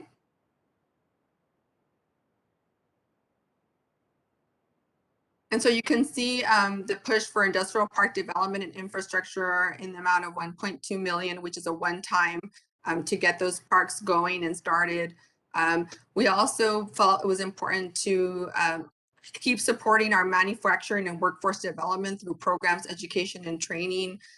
We have recently been approached by Texas Southwest College, by Youth Build, by TSTC, by VIDA, by different trade groups that really want assistance, whether through scholarships or education and training to support them. And I think that what we can do is create a program where there's kind of a call for projects with certain strategic initiatives where we're saying, we really, the pain points or the needs of our industry partners, current and future, are these.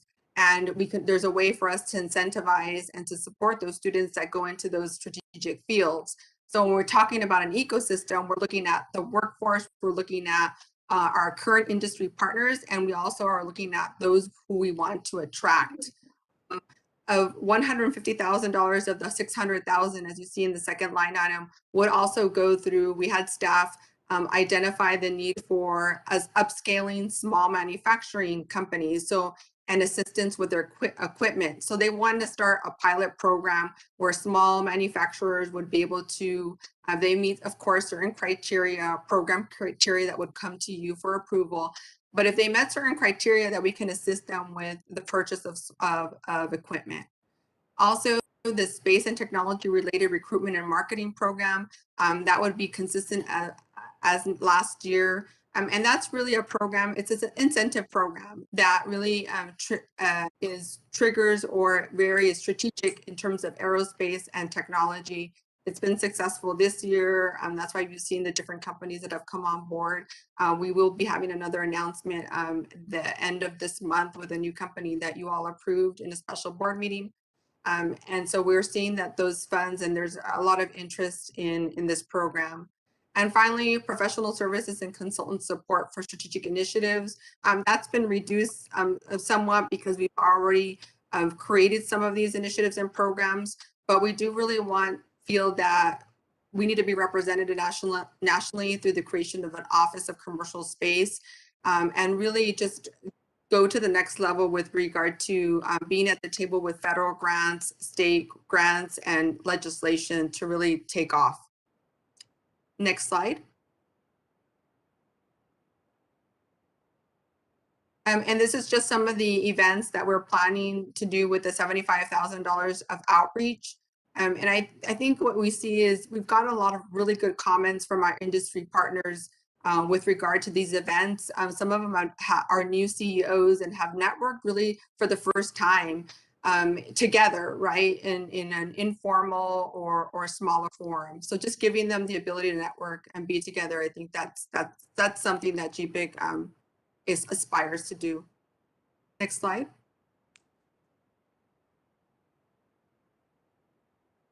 These are some of our project commitments that were either carried over from fiscal year 2021 and a little over $5 million, and that was approved in the last budget. The new VITA did request money. We're proposing the same funding that they received last year in the amount of $200,000.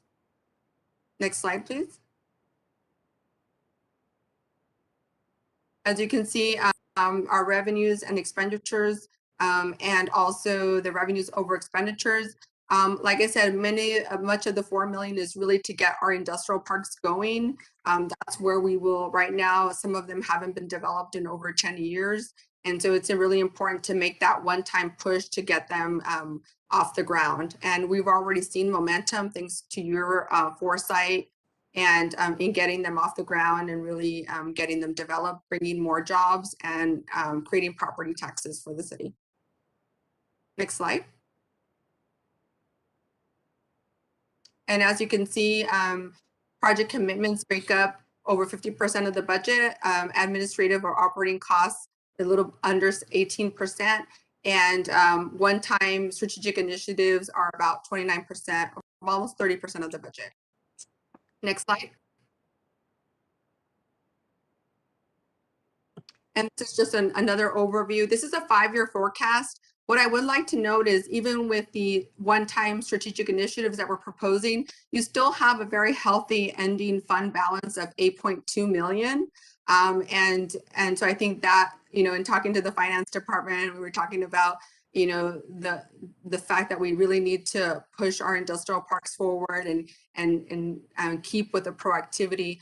But as you see, you know, many of our project commitments fall by fiscal year 2024. I'm not saying that we're not going to recruit more companies, but you do see much of the projected ending fund balance recuperate itself in 2024 as we continue to create jobs. And we still have that healthy budget of ours while still jumpstarting many of our industrial parks. Next slide. And I will entertain any questions at this time. Thank you. Do we have any questions from the commission? All right, motion, do we have any motions? Move to approve. We have a motion to approve. Is there a second? Second. We have a motion and a second. Any discussion? Those in favor? Aye. Aye. Those opposed? Nay. One opposition. Motion passes. Thank you. Item 2, consideration and action to approve the Brownsville Community Improvement Corporation fiscal year 2022 budget, BCIC. Good evening, Mayor and Commissioners. Thank you so much for the opportunity to be able to present this item to you all today.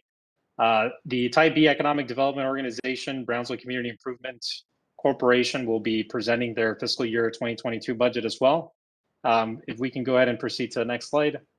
What I would like to do initially is be able to provide with a highlight of our budget to kind of give you an overview of some of the key segments that we'll be touching on this abbreviated presentation. The full budget should be attached with your agendas, and we'd be more than happy to entertain any questions at the end of this presentation. For the fiscal year 2022 budget, we would like to represent that the total net assets that the organization now carries is a little bit over $14 million. We've also seen an increase, a positive increase of sales tax collection of just a little bit over 17%. And we continue to follow through our strategies of ensuring that most of our funding goes towards self-directed initiatives, which really goes back into the community in the form of campaigns and projects. We maintain that at 69% for this upcoming fiscal year. We do see an increase in personnel costs, and that is for 3 new job postings that we've already began advertising, 2 of which are administrative support, one being an economic development specialist, the other being an administrative coordinator.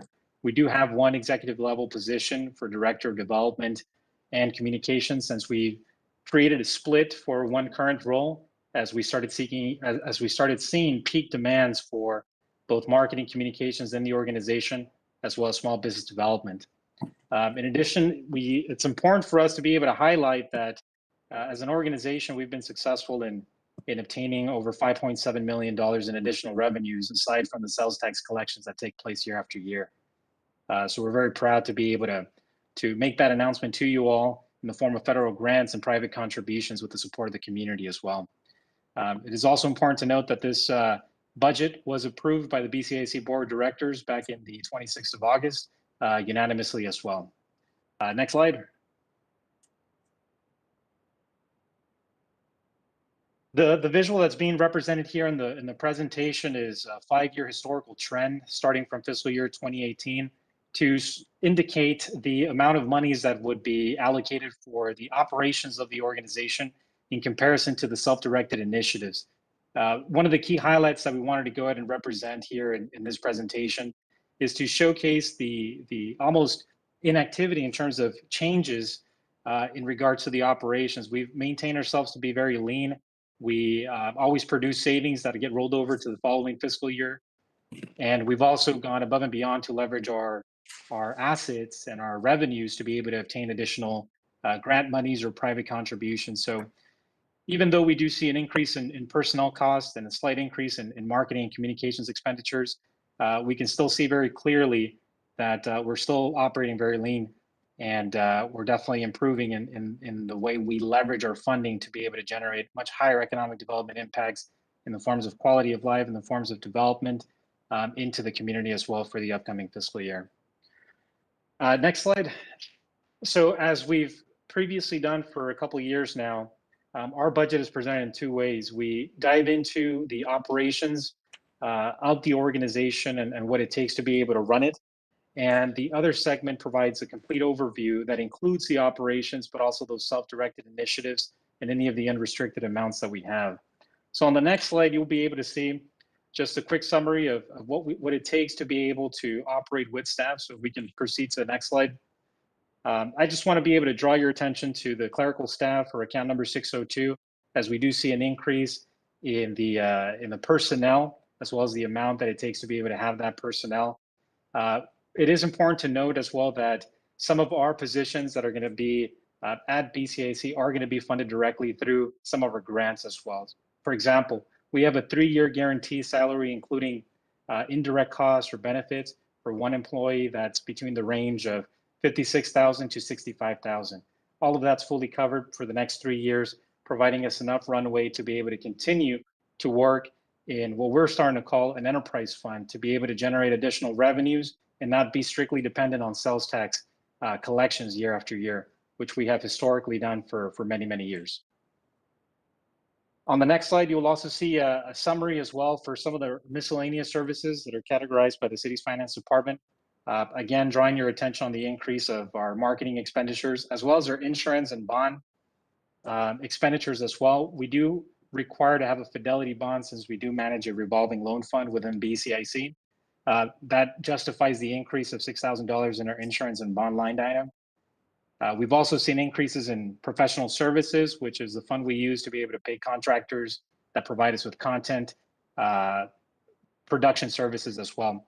Advertising is also jumping up. What we like to do in the organization is provide an overall campaign of BCIC, but we also hone in to specific programs. And part of our new adopted strategic plan includes being a whole lot more inclusive and equitable in our community. So the increase is also justified by the need to 100% translate everything that we've been producing, everything that we use traditionally, non-traditionally, online, or in person, to be both in English and Spanish, since we recognize that our community is predominantly Spanish speaking. So that justifies the increase that we're seeing in our advertisement as well. On the next slide, we'll go ahead and dive into the overview of the BCIC annual budget. Again, this includes the operations cost, the total operations cost, as well as some of our projected revenues and some of our self-directed initiatives. So again, we kind of see a breakdown here of the revenues that we have received thus far from either federal grants or private contributions, some of which are very well known in the community right now and that we're currently working on in partnership with. And we also expect a couple more grants to actually come through within fiscal year 2022 as well. So we have those projected that we should see reflected as the new fiscal year currently develops as the months go by. In addition, just a couple things that I do want to note. We are required to perform a rather more complex audit now that we have a revolving loan fund and a portfolio to manage. So we do see an increase of $8,000 for our auditing services. We do maintain a maintenance and operations agreement, which is the annual subsidies we provide in addition to the debt service that we pay for the Brownsville Sports Park. We share the subsidies alongside our partners at the city of Brownsville, and so we are keeping that at $250,000. We also have a service agreement with the city of Brownsville for financial and HR services. That's also being reflected on this slide as well on line 12.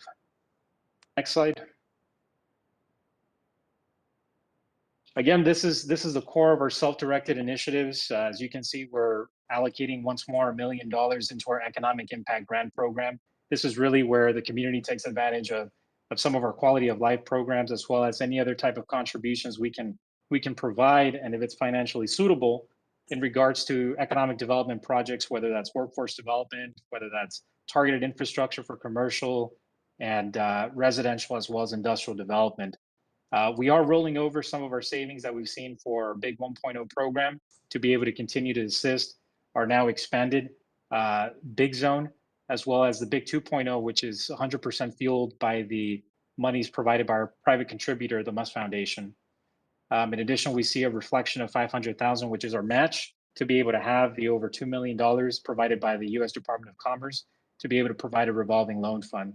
We also continue with $50,000 for special projects in partnership with the City of Brownsville and the Conventions and Visitors Bureau for any type of event or project that is designed and implemented intentionally to be able to have more tourists, have more local spending happening in our community, which increases sales tax collection whenever those types of projects are enacted.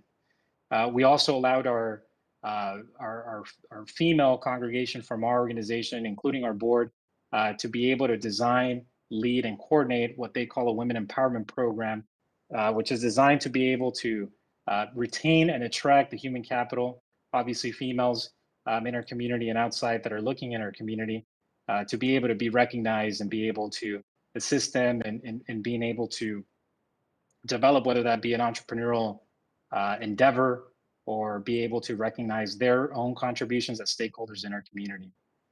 Startup Texas is now going into their third year. We are expecting to see improvements on this program in partnership with the U.S. Department of Commerce. They've shown interest to be able to inject a little over $1.2 million into the program. We're expected to hear from them in the upcoming weeks in regards to that enhancement. We've also talked to a lot of private contributors that are also interested in expanding the impact of the Startup Texas program. As you all may or may not know, the program is designed to help scale up operations of businesses through entrepreneurship. Here in the community, we are now implementing an accelerator program to also continue to promote the performance of such endeavors here, completely inclusive and equitable for all of those who are either local or looking into expanding into our area. We also have our Startup Texas Business Assistance Grants, which is in partnership with HUD. We received $500,000 from the Housing and Urban Development Department through the City of Brownsville as well in partnership to be able to provide forgivable loans for our communities that are still struggling to retain some of our low to moderate income employees in our community. It's happy to be able to announce that we have received confirmation for an additional $530,000 to continue to support this program as well. In addition, we do have a 3-year commitment with the nonprofit Expanding Frontiers to be able to continue to promote New Space City Brownsville, as well as encourage those in the K-12 environment to be aware of all of the new space opportunities as a result of the SpaceX activities that we're seeing in our community. Even though this does say a 3-year commitment, our performance agreement with the nonprofit organization does stipulate that every year they are evaluated by both the staff and the board to be able to consider an additional year. We also receive monthly reports from them to be able to understand the activity, see their impact, and also provide those updates for our board of directors in the organization.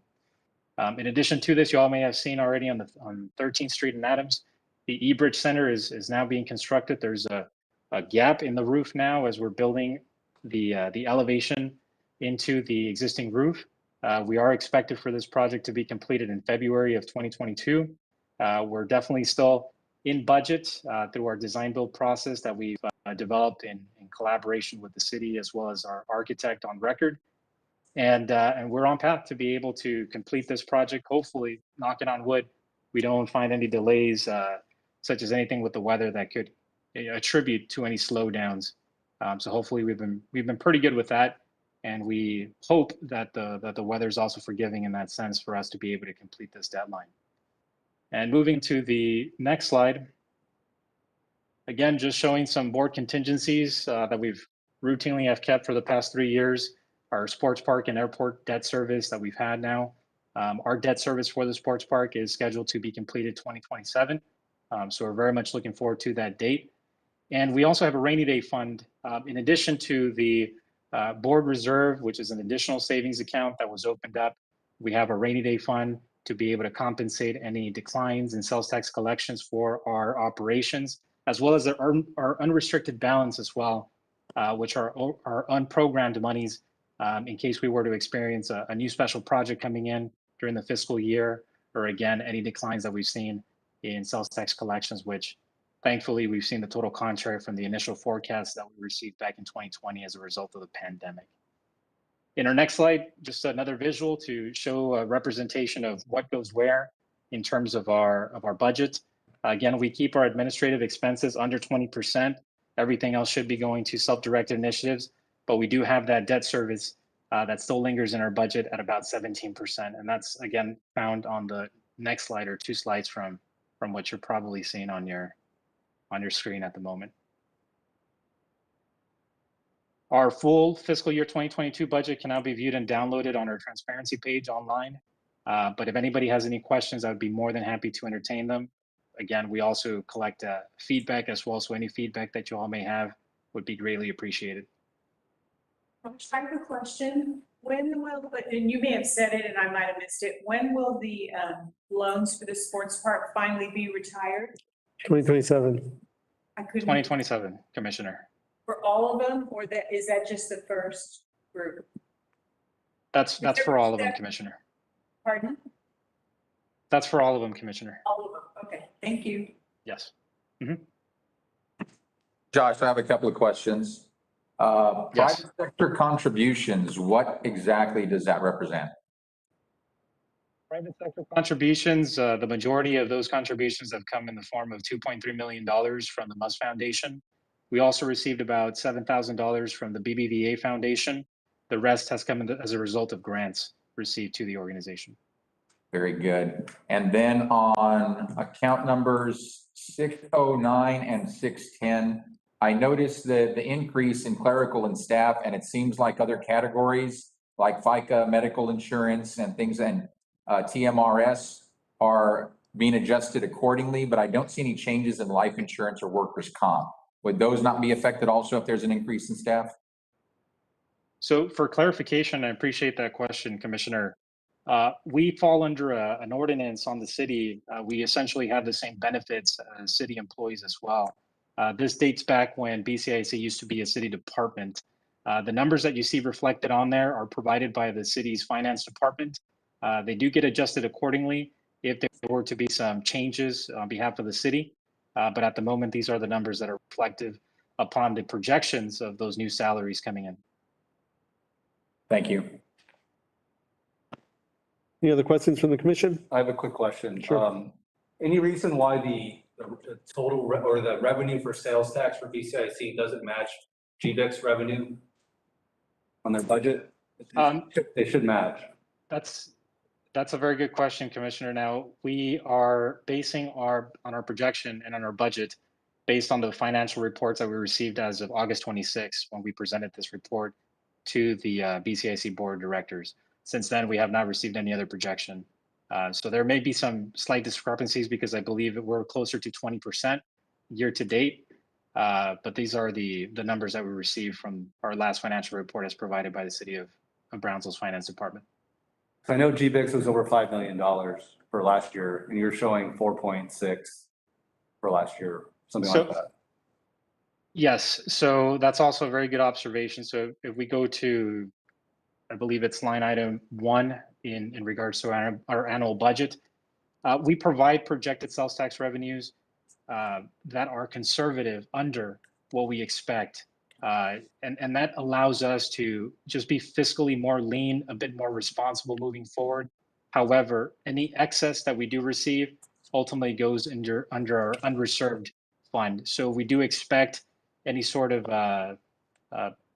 unplanned or unprogrammed projects or declines in sales tax revenue, we tend to tap into our unreserved fund.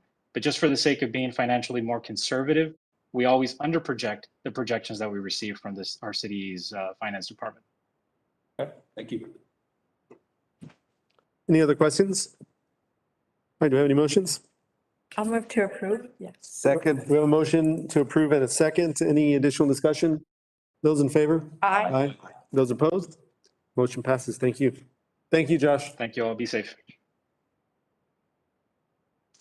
Item 3, approval on second and final reading on ordinance number 2021-1689 of the City of Brownsville. budget, Financial Services Department. Mayor Commissioners, our budget for the general fund is fully baked. Next slide. The only tweaks, next slide, that we have, next slide, is really on the not recurring list of items or one-time items that we were using excess bridge funds for.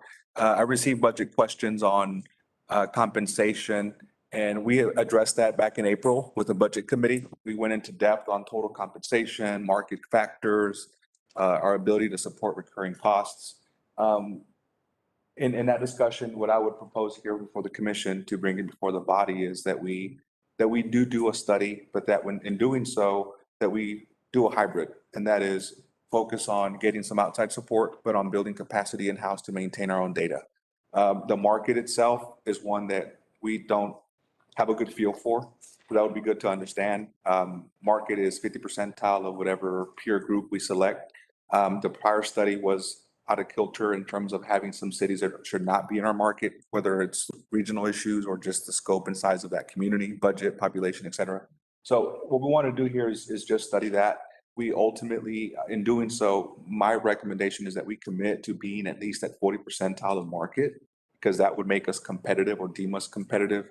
And I'm speaking to the non-public safety side, at least.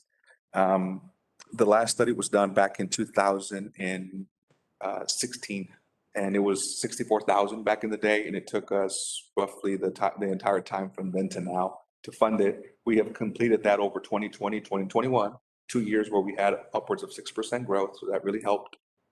But here the focus is that we can then determine how do we want to go from here with commission direction. This is more for market competitiveness, external market competitiveness. The other part that you all need to help us with is determining our compensation philosophy, and that is how competitive do y'all want to be relative to market? But we don't have to tackle that here. We hope to spend far less than this. This is just to be safe. And then we'll come back hopefully by early next year in the spring, and then start to prepare for what we can tackle come fiscal year 2023. So that's the item that's before you. Here, that's the only change. And then the next one is, I also had a question. I know Commissioner Los Santos had concerns on a particular funding allocation. Next slide, please. Next slide. For hot funds, and really the hot fund allocation is still, it's fluid, right? You all approved it, but public, you all do 2 approvals on this. So I just wanted to make sure that you were aware that any allocations are still subject to your approval. So should there be concerns or stipulations that y'all want to set for staff now, let us know, and we can absolutely move in that direction as well. But this is the staff recommended allocations. And I will mention that there is a compliance effort that will begin October 1st. We've been building toward that to allow organizations, you may recall last year we talked about this stepped approach to let organizations get up to speed on using the funds appropriately, et cetera, et cetera. Staff has reached out, provided that kind of one-on-one support. Now it's time to require quarterly reports to double check that. That is the mechanism that was built in to enable the controls and the compliance, but certainly you all have full discretion on hot fund allocation. So we're gonna hear an update in October, you said? You'll hear an update December. So at the end, I would say probably January, because we want to let all of December go through. But after the first quarter, you'll get the first update, and then we'll keep going from there. Wait, so the request proposed column, that's what the organization is asking for, and then the blue column, that's what they're gonna probably get allocated? Yeah, the request is the one, yeah, the requested is what they were sought in funding. The light blue is what's being recommended by staff. Difference is down the 111, 288. And that is primarily to keep to not outpace the level of growth that we're seeing in hot funds. We're still recovering, the hot funds were affected to some degree with COVID issues. We're fortunate that having government employees here, SpaceX operations ramping up, that really helped a lot. But we would want to keep that fund balance at the 60-day range, and then again, not have recurring revenues outpace projected recurring expenses, not outpace projected revenues. And then how do Airbnb and like those kinds of, how do we get, the city get the sales tax for that? We don't. We get sales tax, yes. Hot tax, we don't. Or how How that we do, because Hot tax, they need to self-report. They report to Airbnb, but we don't, I guess we do get it, but they self-report to Airbnb. I guess the difference is that many cities tend to regulate them and then have more data to verify what they're actually paying. That's not, we don't have a short-term rental program in place. So we can't validate that. That needs to be done directly through comptroller's office. If I. changed? They have to, well, the checks and balances are at the state level, which is, it's not bulletproof, right? The state comptrollers doesn't have people out there walking the streets. Typically, if a city wanted to up the compliance, we'd have to have a local program for that. And that really then helps ensure that there's more compliance in terms of Airbnbs being identified, being in the system. Airbnb tends to have a system. Then you can triangulate that with what's on the ground and then make sure that it's in the comptroller's hands. But we don't have a program for that currently. Seems like an easy fix, no? We had talked about that 2 years ago now, I think it's been. We had talked about that at some point in terms of, does the city want to go into that?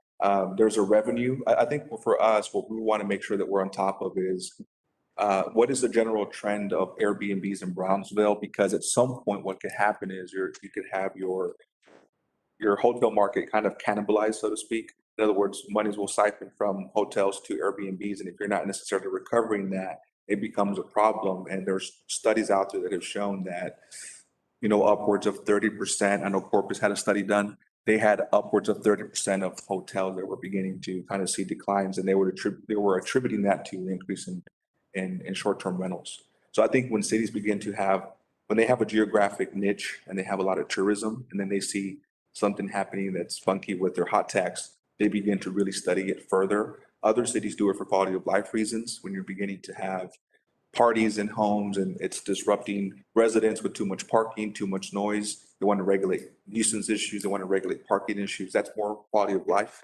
But for some reason, typically cities decide to go into the, regulating short-term rentals. We've been fortunate that our hotels are pretty full. Yeah. It's over probably 90% occupancy at our hotels, if not more. I know several are full to occupancy. So I guess having Airbnbs for now at least creates some sort of, it's good to have it because it creates room for some of the market hasn't done yet. In our case, if hotels haven't really been building, then Airbnb helps provide for that. But I think we need to at least stay on top and kind of monitor whether or not there's any leakage. And if there is, then I think we can probably consider doing something more aggressive. Yeah, I don't know. And Felipe, I'll talk with the staff and we'll find a way to track that. I know Corpus did a study last year. That study gave them their business case for deciding to go into it. In North Texas, it's been quality of life typically. Stay out of, NIMBYism, stay out of my neighborhood, or we don't want parties and that whole bit, not so much the money. But whatever the case, I think we need to just be proactive. So yeah, monitoring that. Okay. Well, unless there's any proposed changes here, this is what's recommended, and we would recommend continuing with the compliance as currently proposed. Okay. Do you have any questions or anything from the commission? That's all we have. Okay. The rest is complete. So then this item is just approval. Second reading. Second and final reading. Next to our property tax related. Is there a motion needed or? Yes, approval's needed. Yes, ma'am. We have a motion. Is there a second? Second. Motion and second. Any discussion? Yes. I'm going to move to amend the motion to set aside or table the budgets for public library, municipal court, communications and marketing for further review and approve all other budgets as presented. Can you? Which departments for that? Public library. Say that again. Library, municipal court, communications and marketing. Okay, well, Commissioner Gowan, it's your motion. You can choose to amend or not. Can you repeat the departments one more time? Public library, municipal court, and communications and marketing. What I would recommend, is to table this to the 21st because the budget does have to be adopted by September 30th. So that's why we have some wiggle room. But if you approve it today, what we would have to do is amend the budget. If there's any changes, we'd have to amend the budget next meeting anyway. So we would if you all would just table this, we can bring it back on the 21st and approve it in one and one vote, then. Well, I mean, we don't necessarily even have to table. I'm just, Oh, no, I'm just saying if you want to go with that, that would be my recommendation in terms of. obviously Commissioner De Los Santos has some concerns, so I'd like to hear what the concerns are. I'm sorry, okay. Okay, Commissioner, since we're in discussion, do you want to discuss some? Well, there's no more discussion. She withdrew the motion. Okay, do we have any other motions? I'll move to table. Maybe I don't understand it. I was removing it to allow it to be tabled. Do you want me to relieve it so that the discussion can happen? I have, I'll move to table and we can discuss it under tabling. Second. we have a motion and a second to table. Additional discussion? Commissioner? I would say on the public library, I think there's some opportunities that are being missed here, and that's a department I have not had a chance to dig into yet with staff, but I have dug in with municipal court. There's still some additional information they're providing me. I'm confident that I'll be satisfied with what I get in that area, but I'd like to see it before I vote to approve the budget for that. Communications and marketing, I do have some serious concerns with the hot tax funding. And given the little bit that I know, I'm not confident in the rest of the numbers. So I want to scrutinize those further. Okay. We have a motion and a second to table. Any additional discussion? Personally, I mean, I'm ready to approve it just because one commissioner has concerns. I mean, we've had quite a bit of time to look it over, but I understand certainly Commissioner De Los Santos' concerns. That's his right. Well, but let me say also with regard, it's not just that I have concerns, it's that I'm not satisfied with the answers I'm getting to my questions and to my concerns. So it's not just that I had time to do it and didn't do it. I made an attempt. I'm not satisfied with what I'm getting back from staff. That's why I want the commission to make the decision now to table it so that staff will be compelled to be a little more cooperative. Okay. Do any additional discussion? Okay, this is a vote to table. Those in favor? Aye. Aye. Those opposed? I'm opposed to tabling. Motion passes. The budget will be tabled. Thank you. Recommend tabling the others. Makes sense. Depending on whatever changes want to be made, there could be some recurring cost implications, and one of the primary revenue sources for general fund is property taxes. So that's what items 2, 4, and 5 are for. But I mean, I don't necessarily consider them to be, I mean, I think one doesn't necessarily go with the other. I mean, the rates are what they are. Right, but should you choose to make changes to the budget, particularly on the recurring side, that could trigger, I mean, in terms of where else we're going to have the revenue come from, you have sales tax, you have property tax. Sales taxes, we budget 2.5%. So, I mean, our revenues are what they are in terms of what we shared over the workshops from a recurring standpoint. So, I mean. Insurance commission? No. I mean, because typically it's a package deal. I mean, unless you want to approve property taxes independent, because your property taxes are based on your budget. So first you adopt the budget, then you adopt your tax rate. Okay. Whether or not any change is made, I'm not saying you guys are going to want to increase taxes. There has to be an election for that. But I'm just saying in case it just needs to ride together, because that's typically the statutory way that you apply it. Okay. You only levy a property taxes because you have a budget to support. Understood. Okay. So then do we need motions then to table item 4 and 5? So moved. We have a motion. Is there a second? Second. Motion and a second. Any discussion? Those in favor? Aye. Aye. Those opposed? All right, those items are tabled. Item 6, consideration and action to approve the City of Brownsville fiscal year 2022 holiday schedule for non-civil service employees, organizational development, and human resources department. Good evening, Mayor, Commissioners. Next slide, please. Carla Cepeda, the NHR Director, and with me is Laura Hernandez, or the NHR Manager. We're here to follow up on the last workshop and also regarding with the City of Brownsville Observer Days and about the questions about add the holiday for the fiscal year 2022, the Juneteenth. So this is the current date that the City of Brownsville observed. It's 12 days. So the recommendation for Juneteenth.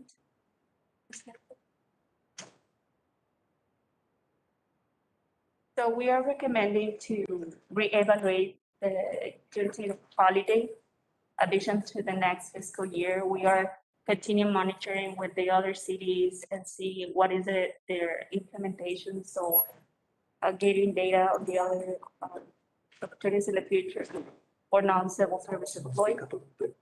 Sorry. Please. So this is the staff recommendations. Again, it's to reevaluate the holiday, the Juneteenth holiday with the addition next fiscal year. Also continue monitoring and gathering data with other cities in the valley and of course, and the total Texas.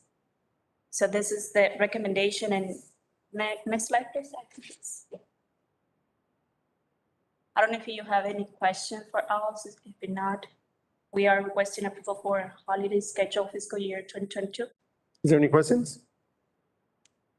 All right, do we have any motions to approve the schedule as proposed? I'll move to approve the schedule as proposed without celebration of the Juneteenth holiday. And I just want to go on the record as saying this is only because I think it's more important that we, well, not to minimize the value of that holiday and the importance of it, but we want to use the money that would be used for that to do an across the board raise to all employees.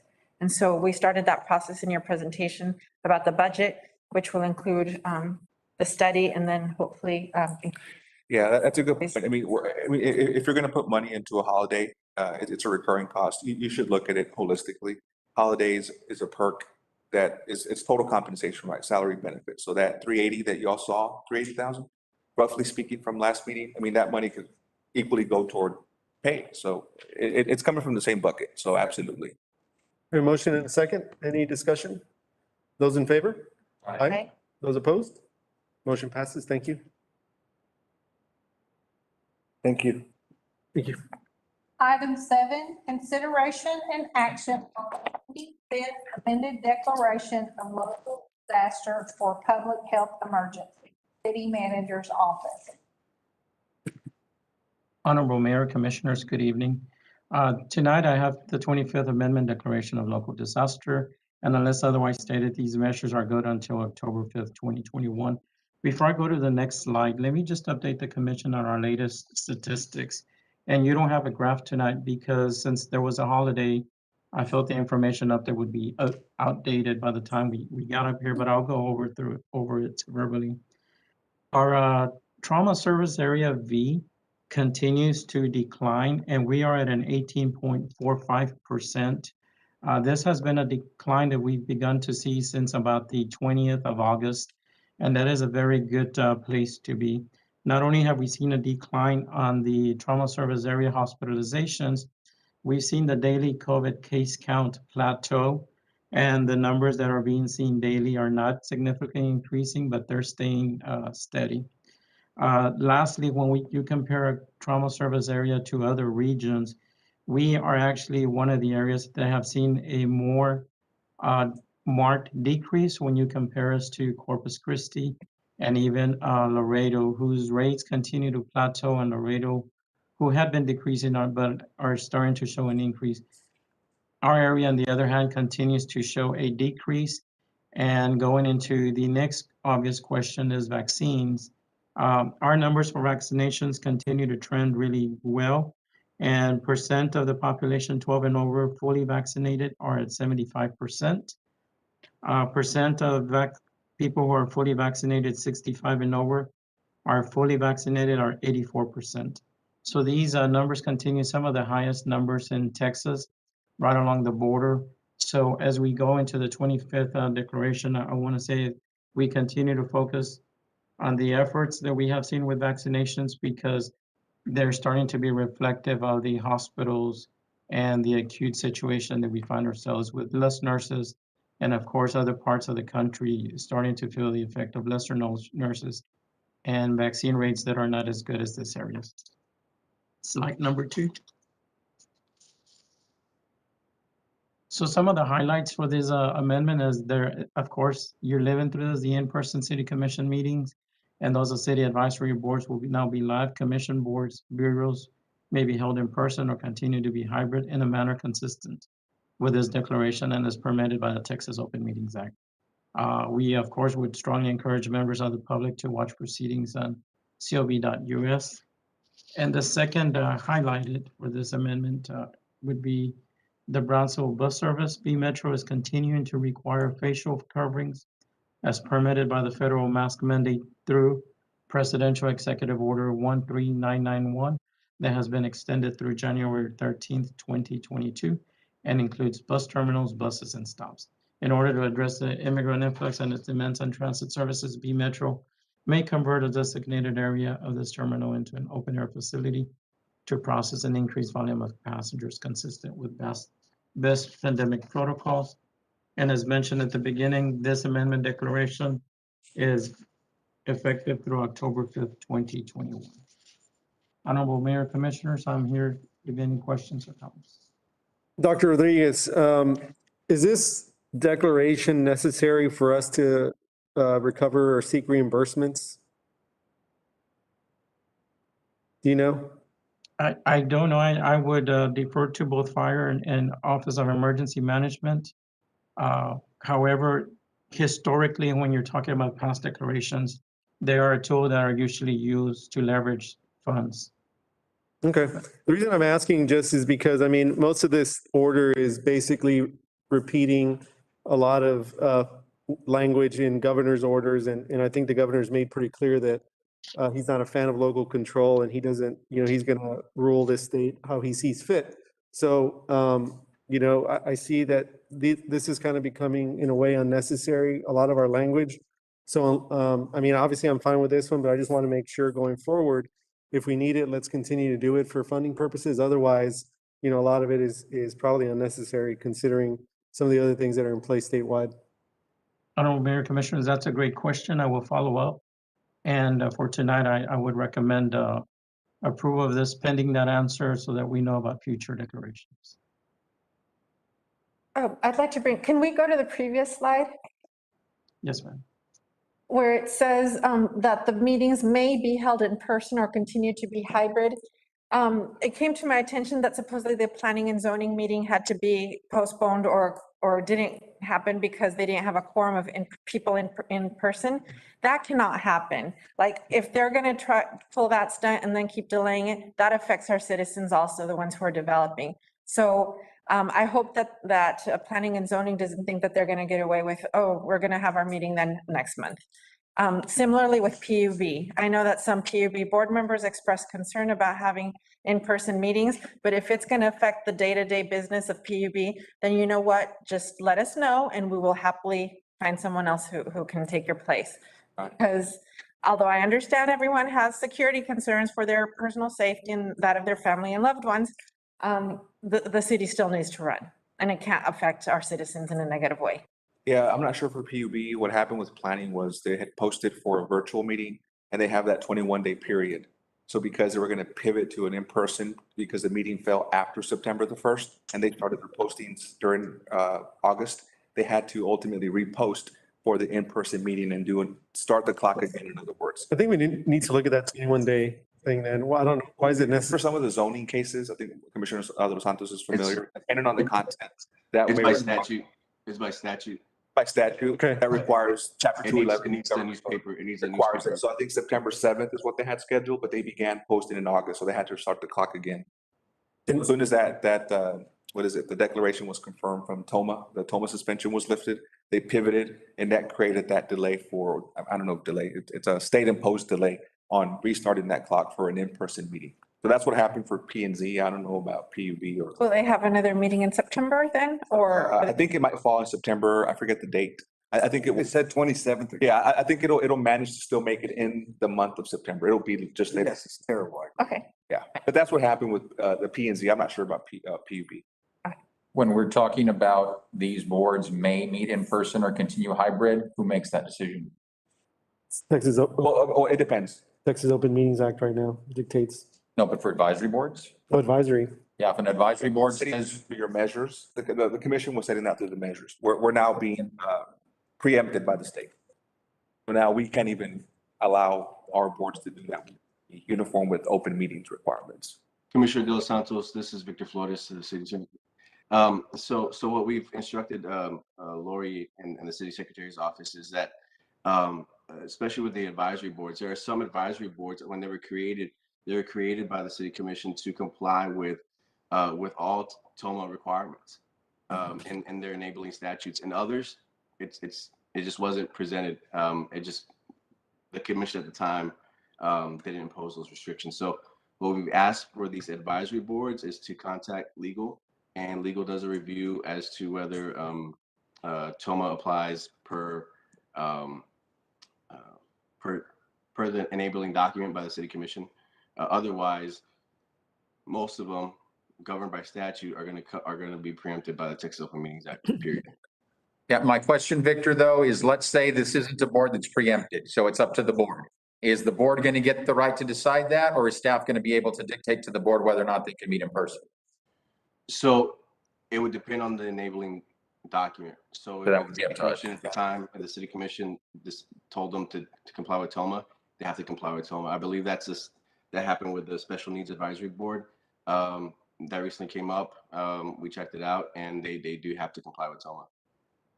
It seems like case by case based on the governing documents. Yeah. Commission, Victor, so if I'm sick or if I'm traveling, but there's still a majority in person, can I attend virtually or I can't do that anymore?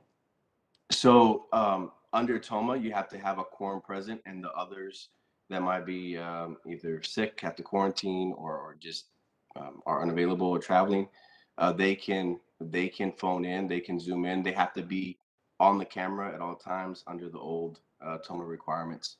I hope that answers your question. Thank you. Okay, this is I'm looking for a motion then we have a motion to approve the 25th amended declaration. Is there a second? Second. Motion and a second. Any discussion? I'd just like to say, just like with the last one, I'd like to see it on our website within 72 hours. Very good. Acknowledge, thank you. Thank you. Motion and a second. Any additional discussion? Those in favor? Aye. Aye. Those opposed? Motion passes. Thank you. Thank you. Item 8, consideration and action to award a contract to Gignac and Associates LLP for comprehensive facility assessment of city-owned buildings in the amount of $316,200 as budgeted, Internal Services Department. Good evening, Mayor and Commissioners. My name is Roxana Moreno. I'm the Internal Services Director. Our department provides enterprise-wide centralized management and maintenance of our facilities and repairs and renovations. I'm here to present this agenda item to award the contract to Gignac and Associates, who will conduct the first facility assessment ever performed on 72 of our city-owned buildings, totaling about 1.4 million square feet. The purpose of the facility assessment is to develop a facility plan for the repair, replacement, and/or renovation of city-owned buildings. Gignac and Associates is part of the term contract for architectural services for the city of Brownsville and is being recommended for this project. Their fees for professional services are $316,200. $316,000. I always screw up numbers for some reason. And furthermore, I would like to introduce you JP Villarreal. He's our new assistant director. He's been with us for a couple of months, and he will be able to elaborate more on the scope of work. Thank you, Ms. Moreno. Next slide. Mr. Mayor, Commissioners, we're hoping that with Gignac on board doing the facility assessment, they're going to be looking at each building's infrastructure and document information regarding the system's condition, code deficiencies, and functional effectiveness of the building. Basically, what we're looking for is an inventory of each building and what it needs or what's lacking to operate on a daily basis. It was mentioned that they will have 72, looking over 72 buildings. The project itself, from complete assessment to final report submission, will take 6 months, and it is their fee will be $316,200, as mentioned. 72 city facilities, 1.4 million square feet. We're looking at 16 of those facilities. We're bringing in a structural engineer specifically, along with the assessment, to look at any structural issues that may happen. Example would be our parking structure over at City Plaza. We want to make sure that that's structurally sound. And so that will be one of the 16 buildings that they will be looking at specifically. They will be utilizing walkthroughs of each individual building of these 72 buildings, and they will be meeting with the building occupants as well, including maintenance staff, just to get anything that may not be immediately noticeable, but the people that are there on a day-to-day basis will know what's wrong with it. Next slide. The next two slides here, excuse me, are some of the examples of the buildings that they will be doing the assessment on. This is not a complete list. These are just some examples, including City Hall, multimodal, El Tapiz, both libraries, all of the fire stations, the three police stations, excuse me, animal shelter, and public works. Next slide, please. Tourist and Convention Center, Recycling Center, Market Square, Civic Pavilion, the Young House, Summit House, Nutra House, and then some of the buildings there at the Sports Park are ones, the buildings and facilities that they will be assessing as part of this project. Next slide. So the scope of work, what we're asking them to do is they're going to be examining and assessing the roofs and building exteriors, the life safety systems, parking lots and parking structures, the mechanical, electrical, plumbing systems, the MEP of the building, any drainage issues that may exist, and then any ingress and egress of the property and any issues that may come from that. Next slide. And what they will be providing to the city is a detailed facilities condition assessment report for each building, a facility condition index, and this is a standard that they'll be able to base it off of other buildings, similar buildings, and we'll be able to get an idea of where that stands. A summary showing which buildings should be our priority. And then with that, we will get some baseline data for this facility, this asset management program that we'll be looking to here in the near future that was discussed earlier in this meeting. And we'll be able to use that information and put that into that program. And then we have that baseline for future projects moving forward. Next slide. Any questions? So since you already were able to identify that the city, or at least you identified 72 city-owned buildings, has that list that I guess was asked when I got elected of all city-owned property, has that already been tackled, or is this just what sticks out the most? So we tackled this based on the different reports that we have, insured buildings versus which includes our properties that are vacant or whatnot. And we reviewed the age of the building, of course, and the occupancy of who occupies this building. And based on that is how we determine which 72 we would be addressing. I think say that there's some that are vacant and can be used for leasing purposes, but they're part of that. It was a little bit of both, Commissioner, yes. But so you still don't have a master list of all cities? We do have, and we're working on compiling. The problem is we have about 4 separate lists. Okay. And so we're working on getting all that compiled together to include vacant lots as well as property. Acreage, whatnot, all assets is what we're trying to combine. So, that's a question I've been asking for 10 years. Mm-hmm. And I know it's not your personal fault, but it is a need that and it shouldn't take 10 years to list what the city owns. Right. I would say that to that effect, the issue is that what internal services is tackling now were things that were falling through the cracks, whether it's utilities, whether it's our fleet maintenance, or whether it's 546 help. Those are the 3 services that have been centralized. The problem was because it was everyone's business. You have 4 lists. Or you have all different kinds of trucks, all different kinds of smartphones and computers, and nothing standardized because we were buying everything at the will of, at the time, 22 departments. So that's the problem inherently. So what they're doing now is getting to bring things together so that we can answer these questions, because asset management wise, we didn't have a system. Typically, if you would have a system, you don't have to ask somebody, you just say, what does our asset management show us? The best list we have is our fixed asset list for our comprehensive annual financial report that we do for depreciation purposes and to report back to workman's comp and for our property liability insurance. But when you don't have that function, inventory control, all these things we've been dinged upon by the city auditor, and all he's found is we were neglecting that because we didn't have a staff. So we were able to fund a staff for communications and internal services in 2019 to start to get a handle on this. And to start to now not just know what it is, but then have a plan to fix it. So we haven't had this done ever, I don't believe, in the history of the city. So there's no record of sorts So I think the question is a very basic one. We should be able to answer that. And going forward, we'll have that data available. Should we maybe establish like a deadline, or if you think those 4 lists though have everything cumulative, or you think there'll still be surprises?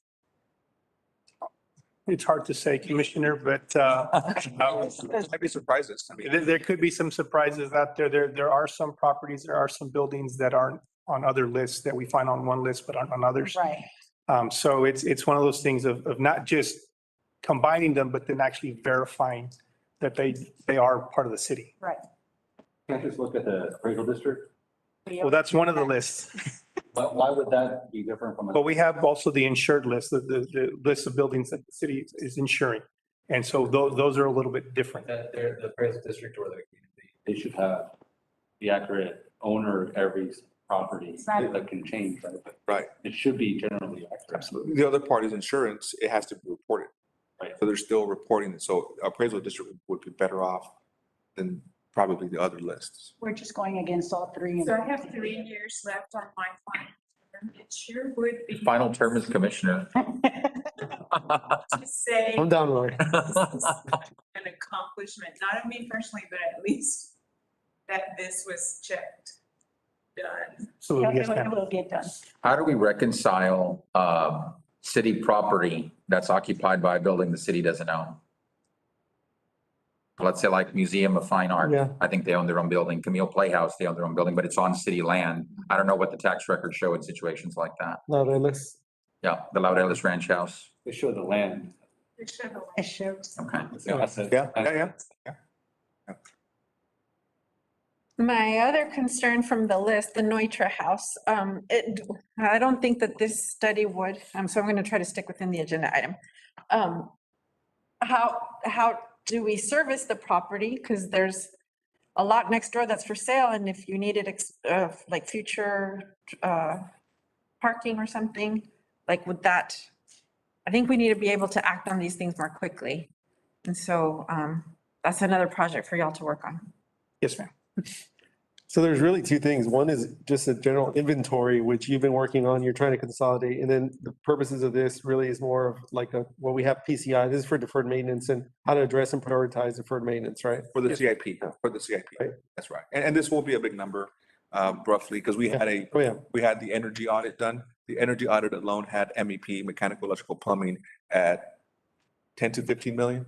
So if you add structural, I would guesstimate there'll be another 20 million. So it'll be a number upwards of 30 million at least of needs. We need to know. That's why we brought the sustainable energy as a service program during the budget, because what we intend to do is take the components of the report that have savings in there and try to run it through that program where we can fund mechanical, electrical, plumbing issues and have them self-fund themselves. And then the balance of that, we can focus on our CIP to fund the roofs and all the things that are not revenue generating, right?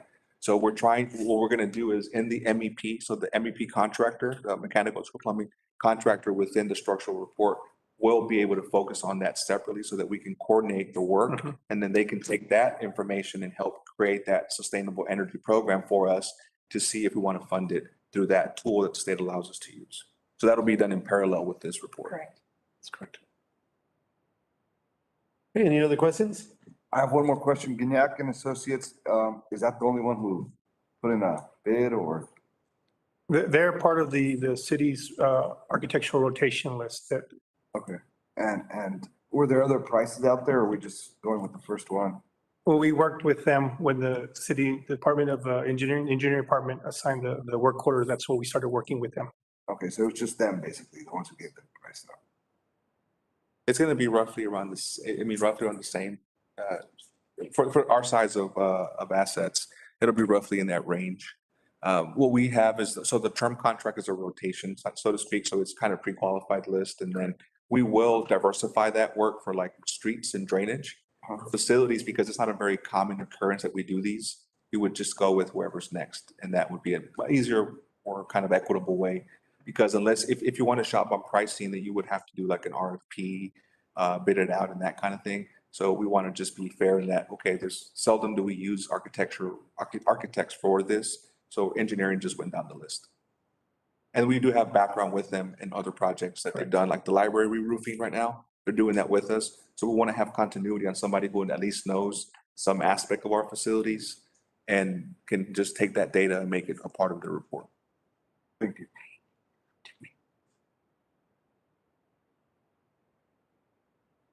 All right, we're looking for a motion to approve. Motion to approve. We have a motion Second. and a second. Any discussion? Those in favor? Aye. Those opposed? Motion passes. Thank you. Thank you. Our next item is executive session, and I'll read the three items. Item 1, closed session pursuant to section 551.071.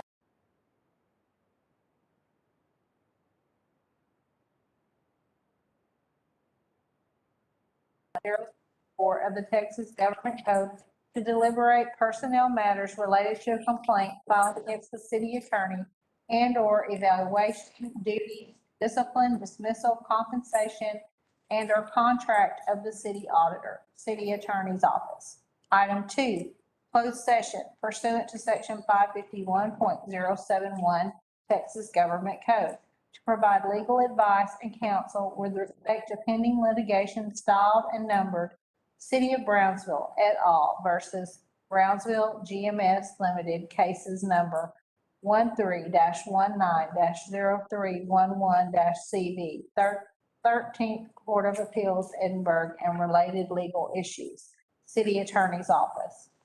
Closed session pursuant to section 551.071 Texas Government Code to provide legal advice and counsel with respect to litigation styled and numbered Gutierrez versus Sines et al.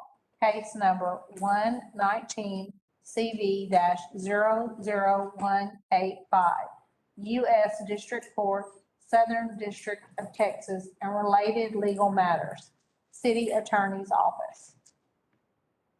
We have a motion to go into executive session? I'll move it. We have a motion and a second. Any discussion? Those in favor? Aye. Those opposed? All right, we're now in executive session. It is now 7:51 PM and the City Commission will go into executive session. Okay, so are we moving? Yes.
To terminate Patrick Zakiti, the city auditor, as allowed by section 12 of his contract, effective immediately.